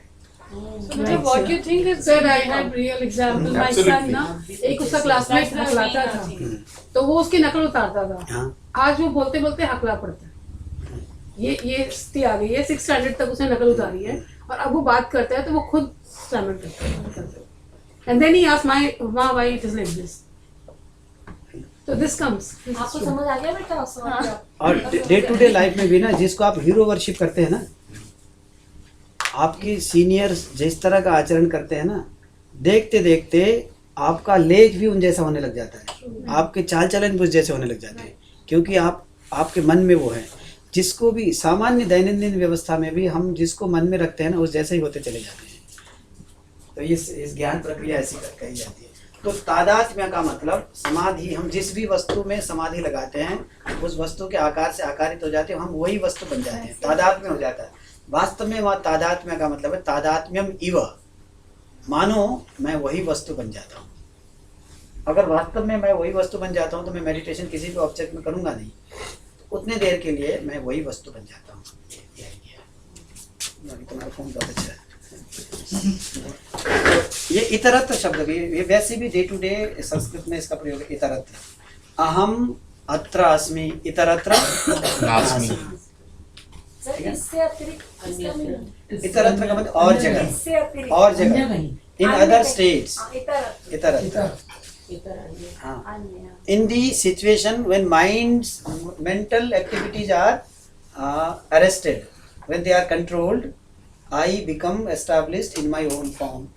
In other states, इतरत्र का अर्थ क्या? In other situations, in other states, मेरा सारूप्य, सारूप्य किसे कहते हैं? स्वरूपता। स्वरूप वृत्ति हो जाती है। अच्छा, मतलब मैं उसके समान रूप वाला हो जाता हूँ। वृत्ति का मतलब चित्त वृत्ति, मेंटल एक्टिविटीज। तो मैं अपने विचार, आप ही समझ लीजिए, चित्त वृत्ति का मतलब विचार, मैं अपने विचार जैसा हो जाता हूँ। तो सर समझिए अभी मैं ब्लैक बोर्ड के बारे में सोच रही हूँ and I am thinking continuously about the black board, so after particular time I will become that black board in the mental state. You forget your existence, you become the blackboard itself. अब ये हमारे अनुभव में दैनंदिन आता है। साधारणीकरण किसे कहते हैं? एक हो जाना उसी वस्तु से साधारणीकरण किसे कहते हैं? साधारणीकरण, ये तादात्म्य हो जाना। साधारणीकरण कहते हैं सर। थिएटर में क्या होता है कि हर लड़का अपने आप को हीरो समझता है, हर लड़की अपने आप को हीरोइन समझती है। तो हम अपने आप को भूल जाते हैं। हम थिएटर में जाते ही इसलिए हैं कि अपने आप को भूलना चाहते हैं, क्योंकि हम अपने से परेशान हैं। तनिक देर को हम अपने को भूलना चाहते हैं। हम शराब इसलिए पीते हैं, सब ये भूलने की प्रक्रिया है। हम सोते भी इसलिए हैं कि कुछ देर के लिए तो अपने से संघर्ष ना करना पड़े। तो जब अपने से भूलने की मतलब अवस्था में हम जाना चाहते हैं तो वास्तव में पर ये सॉल्यूशन नहीं है। हम सोते भी हैं तो फिर लौटना पड़ता है, ठीक है। इसीलिए भारतीय दर्शन की परंपराओं में एकमात्र आचार्य थे जिन्होंने ये माना कि मुक्ति से भी हम वापस लौटते हैं। केवल महर्षि दयानंद ऐसे थे जिन्होंने कहा मुक्ति अनंत काल के लिए होती है। इसका मतलब है उसका काल इतना बड़ा होता है कि उसका परिगणन किया नहीं जा सकता, परंतु एक पॉइंट के पश्चात जीवात्मा फिर से बंधन में आ जाता है। ऐसा उन्होंने सिद्धांत दिया। दूसरे दार्शनिक सिद्धांत देते हैं कि एक बार को मुक्ति हो गई तो कभी भी वह आत्मा बंधन में नहीं आता है। तो किसी ने इस थियरी का मजाक किया और कहा कि ये तो ऐसे हो गया जैसे कि पैरोल पर कोई वापस घर जा रहा हो जेल से, ये क्या मुक्ति हुई? फिर लौट के वहीं आना है, यार ने एक ऐसी रिहाई दी है, तो ये तो रिहाई नहीं हुई ना, फाइनल रिहाई नहीं, फाइनल रिलीज को कहते हैं मुक्ति। तो एनीवे, तो वृत्ति सारूप्यम, वृत्ति माने थॉट्स, थॉट्स के साथ सारूप्य, सारूप्य शब्द का कोई अनुवाद बताइए। सारूप्य माने आइडेंटिफिकेशन, सिमिलर, जैसा वृत्तियों का रूप है ऐसा ही मेरा भी हो जाता है। I उसको सारूप्य identify कहते हैं। myself हाँ। with other things. हाँ, ठीक है ना, वही वृत्तियों के साथ मेरा सारूप्य हो जाता है, वननेस हो जाता है, बिल्कुल oneness. I become one with the thoughts, ठीक है। और थॉट्स में कोई ना कोई ऑब्जेक्ट रहता है। तो दो ही तरह की स्थिति है, या तो मैं समाधि में रहूं या मैं व्याधि में रहूं। हाँ, समाधि मुझे मोक्ष तक पहुंचाती है और व्याधि मुझे संसार में घसीटे रखती है। तो प्रश्न ये था कि योग किसे कहते हैं, बताइए। चित्तवृत्ति निरोधः। हाँ, चित्तवृत्ति निरोधः। परंतु चित्तवृत्ति निरोध, चित्त की कितनी भूमियां होती हैं? 5। क्या क्या? क्षिप्तम, मूढ़म, विक्षिप्तम, एकाग्रम, निरुद्ध। निरुद्ध। देखिए, एक तो चित्त की अवस्था है क्षिप्त, क्षिप्त, दूसरी अवस्था है मूढ़, विक्षिप्त, तीसरी अवस्था है विक्षिप्त, एकाग्र, और चौथी अवस्था है एकाग्र, और फिर निरुद्ध। निरुद्ध।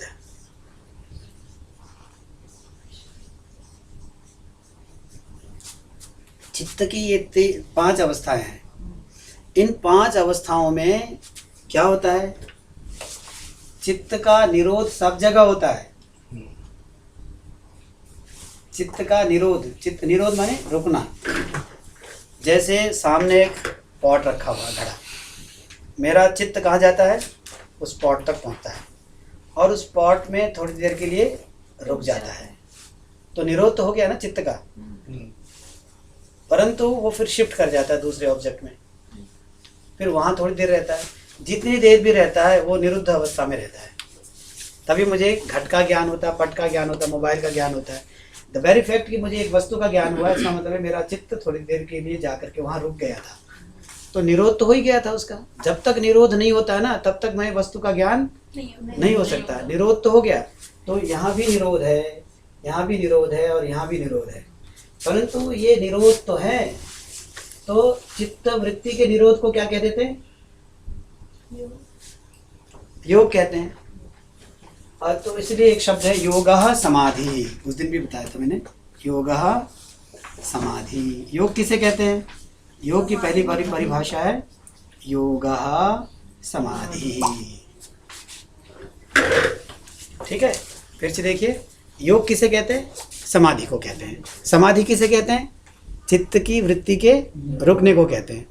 पर चित्त की वृत्ति का रुकना तो इन सभी अवस्थाओं में है, परंतु वो कहता है कि इन 3 अवस्थाओं में चित्त की वृत्ति के रुकने को मैं समाधि तो कह सकता हूँ। समाधि यहाँ भी है, समाधि यहाँ भी है, समाधि यहाँ भी योग है, नहीं कह सकते, समाधि यहाँ भी है, समाधि यहाँ भी है, तो योग समाधि को कहते हैं।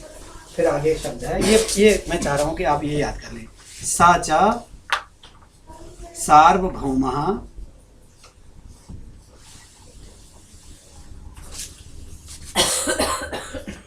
चित्तस्य धर्मः।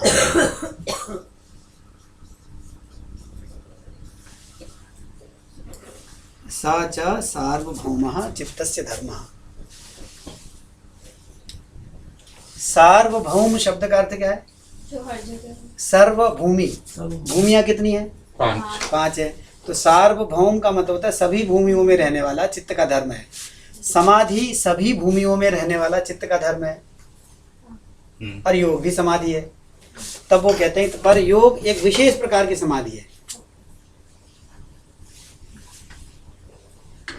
कौन सी समाधि है? एकाग्र। ये वाली समाधि है। इस समाधि को मैंने एक नाम दिया, वो नाम क्या है? योग। उस समाधि को योग कहते हैं जो कैवल्य तक पहुंचाने में मेरी सहायता करे। इसमें जो समाधि है वो कैवल्य तक मुझे ले जाने में कोई सहायता नहीं करती है, इसलिए कैवल्य सहायक समाधि लिख लीजिए। कैवल्य सहायक समाधि को योग कहते हैं, किसी भी समाधि को योग नहीं कहते हैं। कैवल्य सहायक समाधि को योग कहते हैं, जिस किसी भी समाधि को योग नहीं कहते हैं। इसका मतलब क्या हुआ?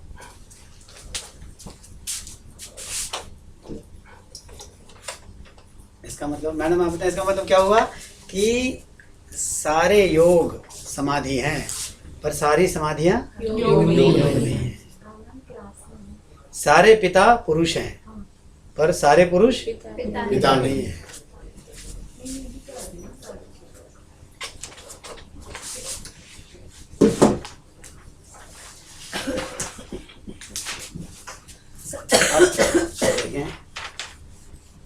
अब ये वृत्तियां कितने प्रकार की हैं? वृत्ति शब्द का रूप चलाएं, रूप चलाएं।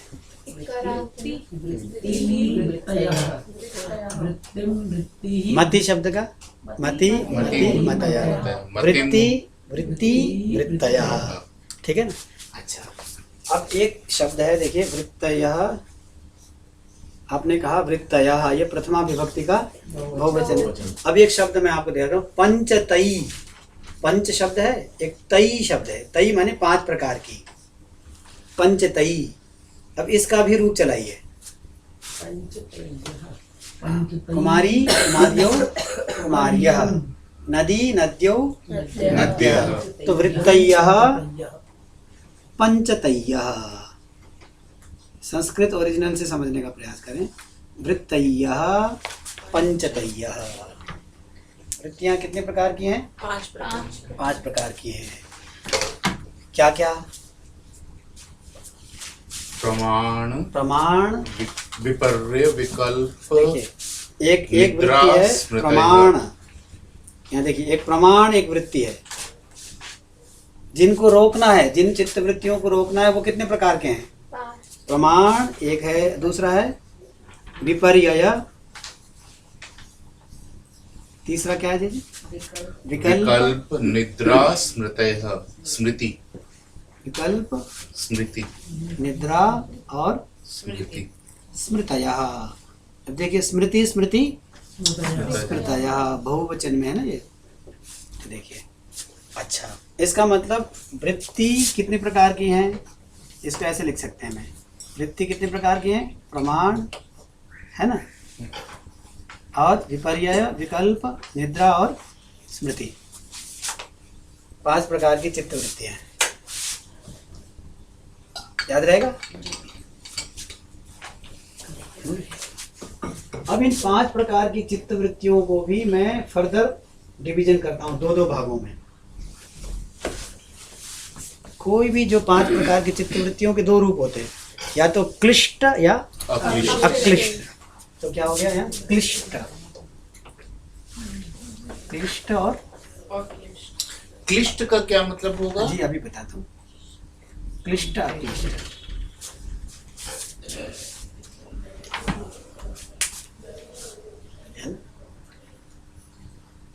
क्लिष्ट, हाँ, क्लिष्ट और अक्लिष्ट हिंदी में जो शब्द है बहुत क्लिष्ट है, ये तो कठिन कठिन है। अब यहाँ क्लिष्ट शब्द का अर्थ होता है क्लेश युक्त। क्लेश क्या होता है? क्लेश क्या होता है, उस दिन चर्चा हुई थी ना। क्लेश 5 होते हैं। क्लेश एक मल है। अविद्या, अस्मिता, राग, द्वेष, अभिनिवेश। अभिनिवेश। इन शब्दों से परिचित होना जरूरी है। अविद्या, अस्मिता, राग, द्वेष, द्वेष, अभिनिवेश। अभिनिवेश। अभी इन शब्दों से परिचित होते चले जाएं, इसकी व्याख्या बहुत होती रहेगी। अभिनिवेश,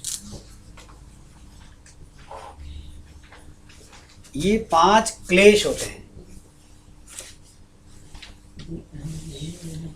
ठीक है ना। अब आप ये देख लीजिए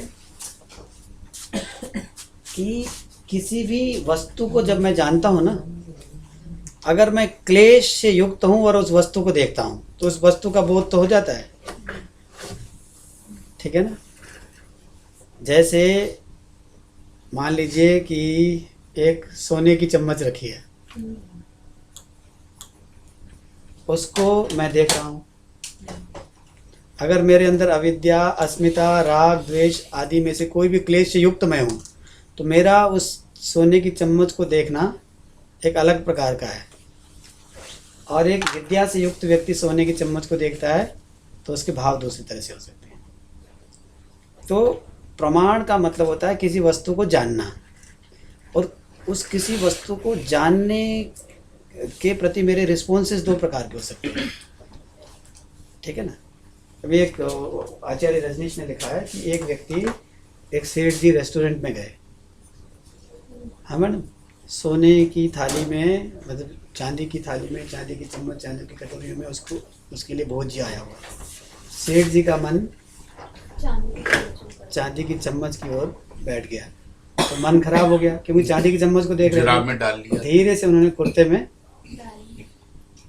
उस चांदी की चम्मच को रख लिया, और फिर खाने में तो उनका मन लगा नहीं, चारों ओर देखा और धीरे से सरक लिए।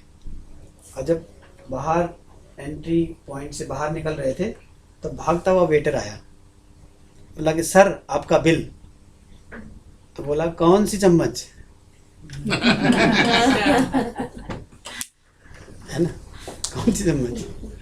तो किसी भी वस्तु को जब मैं देखता हूँ, अगर मेरे अंदर ये चीज़ें हैं तो उस वस्तु के प्रति जो मेरा रिस्पॉन्स है वो मुझे बंधन तक पहुँचा देगा। तो ये 5 क्लेश, अगर एक बार एक सोने के चम्मच को उदाहरण से, अविद्या मुझे पता ही नहीं है कि ये सोने का चम्मच चाहिए। अस्मिता क्या होगा? हाँ, अभी इसका एक आगे भी सूत्र आएगा। देखो, अविद्या कहते हैं कि जब मैं नित्य को अनित्य को नित्य समझूं, जी। अनात्मा को आत्मा आत्मा। समझूं, अशुचि को शुचि समझूं, इस तरह से अविद्या की परिभाषा है। इग्नोरेंस। इग्नोरेंस। तो वर्ल्डली उसमें रहना तो अविद्या ही होगी ना। हाँ अविद्या हुई तो, जैसे रज्जु को मैं सर्प सर्प समझ लो, ये अविद्या की वजह से है ना, वो अविद्या है। उसका नाश कब हो सकता है? जब विद्या का उदय होगा। तो अविद्या, और अविद्या अस्मिता किसे कहते हैं? जब चित्त को और चिति को मैं एक समझ लूँ। और चित्ती को। हाँ, एक समझ लो अभी के लिए। और सुख के प्रति अत्यधिक लालसा को मन में पाले रखना राग। राग राग है। है। और दुख के प्रति अत्यधिक एवर्सन को रखना वो द्वेष है। अभिनिवेश कहते हैं फियर ऑफ डेथ। हाँ, फियर ऑफ डेथ निरंतर हमारे अंदर बना रहता है। अच्छा, ये चीजें क्या है? जब फियर ऑफ डेथ कब होता है? जब मैं बॉडी को अपना स्वरूप समझता हूँ, नहीं तो किस लिए दिक्कत है? नहीं, अविद्या, अस्मिता, राग, द्वेष और अभिनिवेश, ये 5 क्लेश होते हैं। इनकी विस्तार से चर्चा आएगी। इन 5 में से मदर क्लेश कौन से? अविद्या। है। तो अविद्या क्षेत्रम उत्तरेशाम, हाँ, इन सब का क्षेत्र तो अविद्या है। अविद्या से ही जनरेट होती है ये, अविद्या की जनरेशन है ये। इसलिए अगर स्ट्राइक करना है तो किसको करेंगे? अविद्या को। अविद्या को स्ट्राइक करने का सबसे अच्छा उपाय क्या है? डार्कनेस को रिमूव करना हो तो लाइट। दिया जलाओ। तो बस ये योग दर्शन विद्या है। तो देखिए, इनमें से किसी भी क्लेश से युक्त अगर मेरा चित्त है और उस चित्त से मैं चीज़ों को देखता हूँ तो डिपेंड करता है, वो क्लिष्ट हो जाता है। अगर इनसे मैं मुक्त हूँ और मैं वस्तुओं को देखता हूँ तो वो वृत्ति कैसे बनती है? अक्लिष्ट वृत्ति बनती है। जैसे मैंने देखा ना चम्मच, उस चम्मच का मेरा परसेप्शन और सेठ जी का परसेप्शन अंतर हो सकता है ना। तो सर, अक्लिष्ट वृत्ति उसे कहते हैं जो वृत्ति हमें योग तक पहुंचाने में मदद करे, जो मुझे चम्मच को समझने में मदद करे। हाँ, चम्मच को समझने में मदद करे और ये ना कि जेब में डालने में। हाँ, ये समझने में मदद करे कि चम्मच का भी एक बिगिनिंग पॉइंट है, एक एंड पॉइंट है। ये चम्मच का संबंध मेरे साथ हमेशा नहीं रहने वाला है। चम्मच प्रकृति से संबंधित है, मेरा प्रकृति से कोई लेना देना नहीं है। चम्मच को देखने का वो अंदाज भी तो हो ही सकता है ना। तो कुल मिलाकर के वृत्ति, क्लिष्ट और अक्लिष्ट वृत्ति, क्लेश से युक्त वृत्ति, अभी के लिए हम इतना ही समझ लें कि वह चित्त वृत्ति जो मुझे योग तक पहुंचाने में मदद करे वह अक्लिष्ट वृत्ति है। अक्लिष्ट प्रमाण वृत्ति है। अक्लिष्ट, ये सब प्रमाण के भी 2 रूप हो सकते हैं, क्लिष्ट अक्लिष्ट। इवन विपर्यय के भी 2 रूप हो सकते हैं। क्या बोला सर आपने? जो व्यक्ति मुझे योग तक पहुंचाने में मदद करे, वह तो है अक्लिष्ट। और जो वृत्ति मुझे संसार के बंधन में बनाए रखे वो क्या है? क्लिष्ट है। और मैडम इम्पोर्टेंट बात यह है कि प्रमाण का तो क्लिष्ट और अक्लिष्ट होना समझ में आता है। अच्छा, निद्रा भी, निद्रा योगी के लिए निद्रा आवश्यक है कि नहीं? बहुत। समाधि जो लगाना चाहता है उसके लिए निद्रा की आवश्यकता है कि नहीं? तो वह निद्रा जो उसको योग में मदद करे वह क्या है? अक्लिष्ट निद्रा वृत्ति है।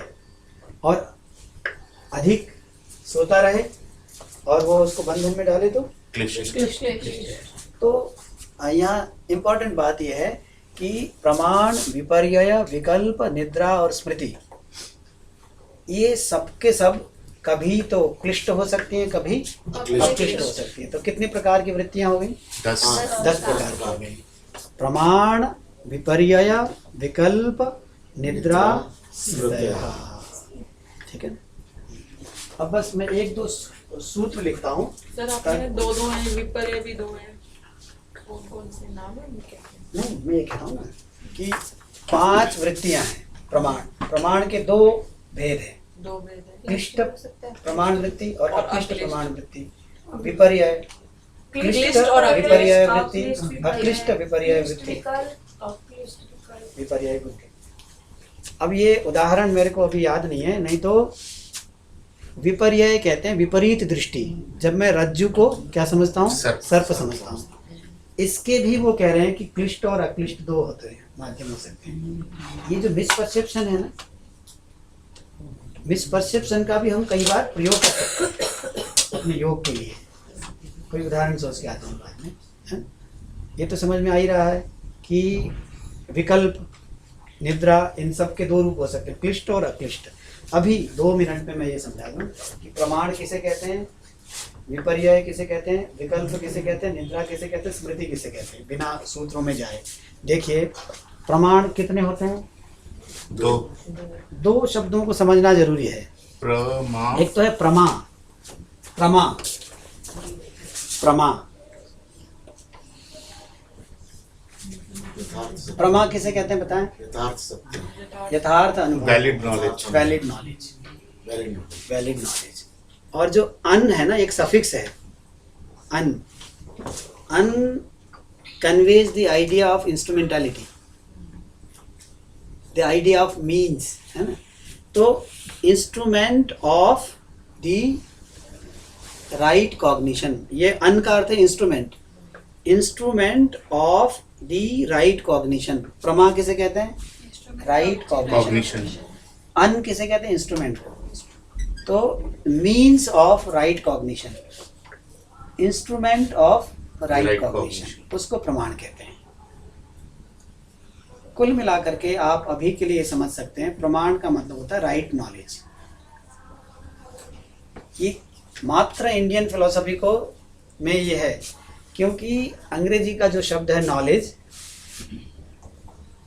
जैसे ही ये शब्द आता है तो नॉलेज का मतलब, नॉलेज कभी भी रॉन्ग हो ही नहीं सकता, या तो वो नॉलेज नहीं होगा या फिर वो रॉन्ग नहीं होगा। राइट नॉलेज है ना, राइट नॉलेज जैसी कोई चीज नहीं होती है। परंतु हमारे यहाँ ज्ञान शब्द का प्रयोग अवेयरनेस के लिए करते हैं, कॉग्निशन के लिए करते हैं, तो इसलिए राइट कॉग्निशन भी हो सकता है और रॉन्ग कॉग्निशन भी होता है। अगर मैं रोप को सरपेंट समझता हूँ तो वो क्या है? False cognition. फॉल्स कॉग्निशन है, रॉन्ग कॉग्निशन है, वो विपर्यय है। ठीक है, विपर्ययो मिथ्या ज्ञानम। विपर्यय किसे कहते हैं? मिथ्या ज्ञान। मिथ्या ज्ञान को। अच्छा, मिथ्या ज्ञान में क्या होता है? जो वस्तु जिस रूप में प्रतिष्ठित है उस रूप में मुझे उसका ज्ञान नहीं होता है। राइट कॉग्निशन में क्या होता है कि जो वस्तु जैसी है वैसी, इसलिए तत् रूप प्रतिष्ठ एक शब्द है। तत् माने वह, रूप माने उसका फॉर्म, हाँ, प्रतिष्ठ माने स्थित हो जाना। इसका मतलब मैं अगर मैं रोप को रोप समझता हूँ तो मेरा ज्ञान कैसा है? तत् रूप प्रतिष्ठ है एक शब्द, तत् लिख लीजिए, तत् रूप प्रतिष्ठ, ऐसे इसको लिखते हैं, तत् रूप, क्योंकि हमें सूत्रों को समझना है ना। तत् रूप प्रतिष्ठम। अच्छा, कितनी वृत्तियां होती हैं मेरे साथ फिर से बोल लें एक बार? 10। 10 में से मूल 5। प्रमाण, विपर्यय, विकल्प, निद्रा, स्मृति। इसमें से मैं विपर्यय वृत्ति को पहले परिभाषित कर रहा हूँ, तो मैं कह रहा हूँ विपर्ययो, लिख लीजिए, विपर्ययो मिथ्या ज्ञानम। मिथ्या ज्ञानम। विपर्ययो मिथ्या ज्ञानम। विपर्यय का अर्थ क्या है? मिथ्या ज्ञानम। कोई भी पूछे विपर्यय किसे कहते हैं तो आप बोल लीजिए विपर्ययो मिथ्या ज्ञानम। मुझे रज्जू में सर्प का विपर्यय हो रहा है, सिंपल सी बात है, मुझे रज्जू में सर्प का विपर्यय हो रहा है, माने विपरीत बुद्धि हो रही है। तो विपर्यय किसे कहते हैं? विपर्ययो मिथ्या ज्ञानम। बोले परिभाषा कर दिया ना, विपर्यय मिथ्या ज्ञान को कहते हैं। और उसका रूप कैसा है? वो कहता है तद्रूप प्रतिष्ठा। हाँ नहीं, तत् रूप प्रतिष्ठम का आ और लगा दीजिए, आ तत् रूप प्रतिष्ठम। विपर्ययो मिथ्या ज्ञानम आ तद रूप प्रतिष्ठम। अभी नहीं भी समझ में आया तो मैं दोबारा कहूंगा कि विपर्यय किसे कहते हैं? विपर्यय मिथ्या ज्ञान। और थोड़ा समझाइए, आ तत् रूप प्रतिष्ठम, जो उसका रूप नहीं है, जिस वस्तु को मैं जान रहा हूँ उस वस्तु को उसके ट्रू फॉर्म में मैं जानूं तो तब मेरा ज्ञान कैसा हो गया? तत् रूप प्रतिष्ठ। उसके विपरीत आ तत् रूप प्रतिष्ठम। तो विपर्यय वृत्ति की परिभाषा हो गई, विपर्ययो मिथ्या ज्ञानम आ तत् रूप रूप प्रतिष्ठम। अच्छा, विपर्यय की तो उन्होंने परिभाषा की है, परंतु प्रमाण की कोई परिभाषा सूत्रकार ने नहीं की है। 3 टाइप्स ऑफ प्रमाण लिखा है। सिंपल डायरेक्टली स्ट्रेट अवे वो चले गए हैं। इसके 2 कारण हो सकते हैं। ये तो ये सेल्फ एक्सप्लेनेटरी होता है अपने आप में ही, प्रमा का अन। दूसरा ये हो सकता है कि उस समय प्रमाण शब्द इतना अधिक प्रसिद्ध था, जरूरत नहीं लोग पड़ी। जानते थे कि प्रमाण किसे कहते हैं, तो प्रमा का अन साधनी। तो वो कहते हैं कि 3 तरह के प्रमाण होते हैं। हम अपने समझने के लिए कह सकते हैं, विपरीत बुद्धि होती है जब वस्तु को उसके स्वरूप में प्रतिष्ठित रूप के रूप में नहीं जानते हैं। तो प्रमाण क्या होता है कि वस्तु को तद्रूप प्रतिष्ठ के रूप में जाने, ऐसा ज्ञान जो तद रूप प्रतिष्ठ है, ऐसा ज्ञान जो तद रूप प्रतिष्ठ है। रोप को रोप के रूप में जानना, हाँ, और सर्प को सर्प के रूप में जानना, ऐसा ज्ञान कैसा होता है? तत् रूप प्रतिष्ठ होता है। वस्तु का जैसा रूप होता है उसी रूप में प्रतिष्ठित होता है, ऐसा तद्रूप प्रतिष्ठित। अच्छा, प्रमाण 3 होते हैं, क्या क्या? प्रत्यक्ष, प्रत्यक्ष, अनुमान, आगम। आगम। आगम आगम और अनुमान में क्या होता है? वस्तु के 2 रूप होते हैं। देखिएगा, वस्तु के 2 रूप होते हैं। एक तो सामान्य रूप होता है और एक विशेष रूप होता है। जब सामने आप अग्नि को देख रहे हैं, मान लीजिए कि यहाँ फायर है, हवन कुंड है, यहाँ अग्नि देख रहे हैं आप, तो आप क्या कह सकते हो? दिस फायर, दैट फायर कह सकता हूँ ना मैं। फायर में 2 तरह की चीज़ें, एक जनरल आइडिया ऑफ फायर और एक पर्टिकुलर फायर। अब आप देख लीजिए कि जब सामने आप प्रत्यक्ष रूप से अग्नि को देख रहे हैं, तो आप अग्नि में 2 तरह के धर्म हैं, एक तो सामान्य धर्म और एक विशेष धर्म। सामान्य धर्म क्या है? उसको अग्नि शब्द से कह सकते हैं। अयम अग्नि, अयम माने क्या? अयम अग्नि, ये मैं कह सकता हूँ ना, परंतु पर्वत में मैं किसको देखता हूँ? धुएं को। धुएं को देखता हूँ। और वहाँ ज्ञान किसका होता है मुझे? अग्नि का। उस अग्नि को आप अयम अग्नि कह सकते हैं? नहीं कह सकते, जनरल अग्नि कह सकते हैं ना। तो वस्तु के 2 रूप होते हैं, सामान्य और विशेष। प्रत्यक्ष प्रमाण में तो वस्तु में दोनों ही तत्वों का ज्ञान होता है, सामान्य तत्वों का भी ज्ञान होता है और विशेष तत्व का भी ज्ञान होता है, परंतु फोकस ज्यादा किस में रहता है? सामान्य में। और अनुमान में फोकस किस में रहता है? विशेष। नहीं सर, नहीं वो हमने शायद कर धुएं के ऊपर। प्रत्यक्ष में विशेष प्रत्यक्ष में जो विशेष है ना, पर्टिकुलर, ओके, उस एस्पेक्ट में एक शब्द है सामान्य विशेषात्मा वस्तु। वस्तु कैसी होती है? सामान्य आत्मा और विशेष आत्मा दोनों होती है, परंतु प्रत्यक्ष में किस पर फोकस अधिक होता है? विशेष पर। और अनुमान से जब हम वस्तु को जानते हैं तो सामान्य पर फोकस होता है। और आगम किसे कहते हैं? शब्द। आगम कहते हैं कोई रिलायबल सोर्स, कोई रिलायबल ट्रस्टवर्दी कोई आदमी आपको आकर के कहे कि देखो मैं पर्वत की ओर से आ रहा हूँ, वहाँ आग लगी हुई है, तब भी आपको उसकी वाणी से किसका बोध हुआ? हाँ, तो इसको कहते हैं कि वर्बल टेस्टिमोनी कहते हैं। क्या कहते हैं? Verbal testimony. Knowing through a, knowing from a reliable source. ठीक है ना, इसको आगम प्रमाण कहते हैं, शब्द प्रमाण कहते हैं। आगम ही शब्द प्रमाण। हाँ, आगम प्रमाण। आगम के पीछे ना आइडिया था पूजा जी, क्योंकि वेद से चलता है। आगम और निगम सर एक बार बता दीजिए, निगम क्या होता है? आगम और निगम। आगम कहते हैं जो चीज परम आगच्छति इति आगम, जो परंपरा से चली आ रही, जिसको ट्रेडिशन कहते हैं। देखो संसार में वही चीज टिकती है जो ट्राइड एंड टेस्टेड होती है, मार्केट में वही चीज स्टैंड करती है।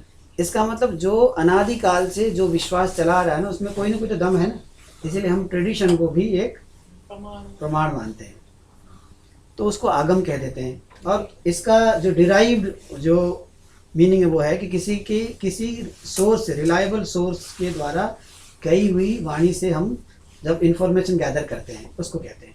निगम माने नितराम गच्छति, विशेष ज्ञान जिससे प्राप्त होता है वो निगम है।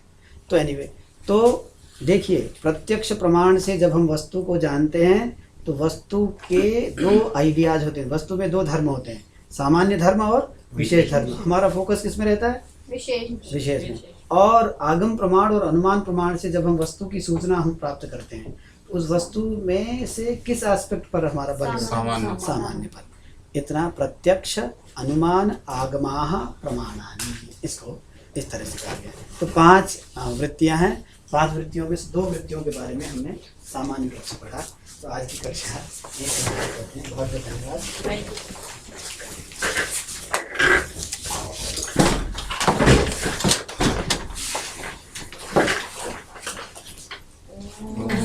सर्वे भवन्तु सुखिनः, सर्वे सन्तु निरामयाः, सर्वे भद्राणि पश्यन्तु, मा कश्चित् दुःखभाग् भवेत्। ॐ शान्ति शान्ति शान्ति।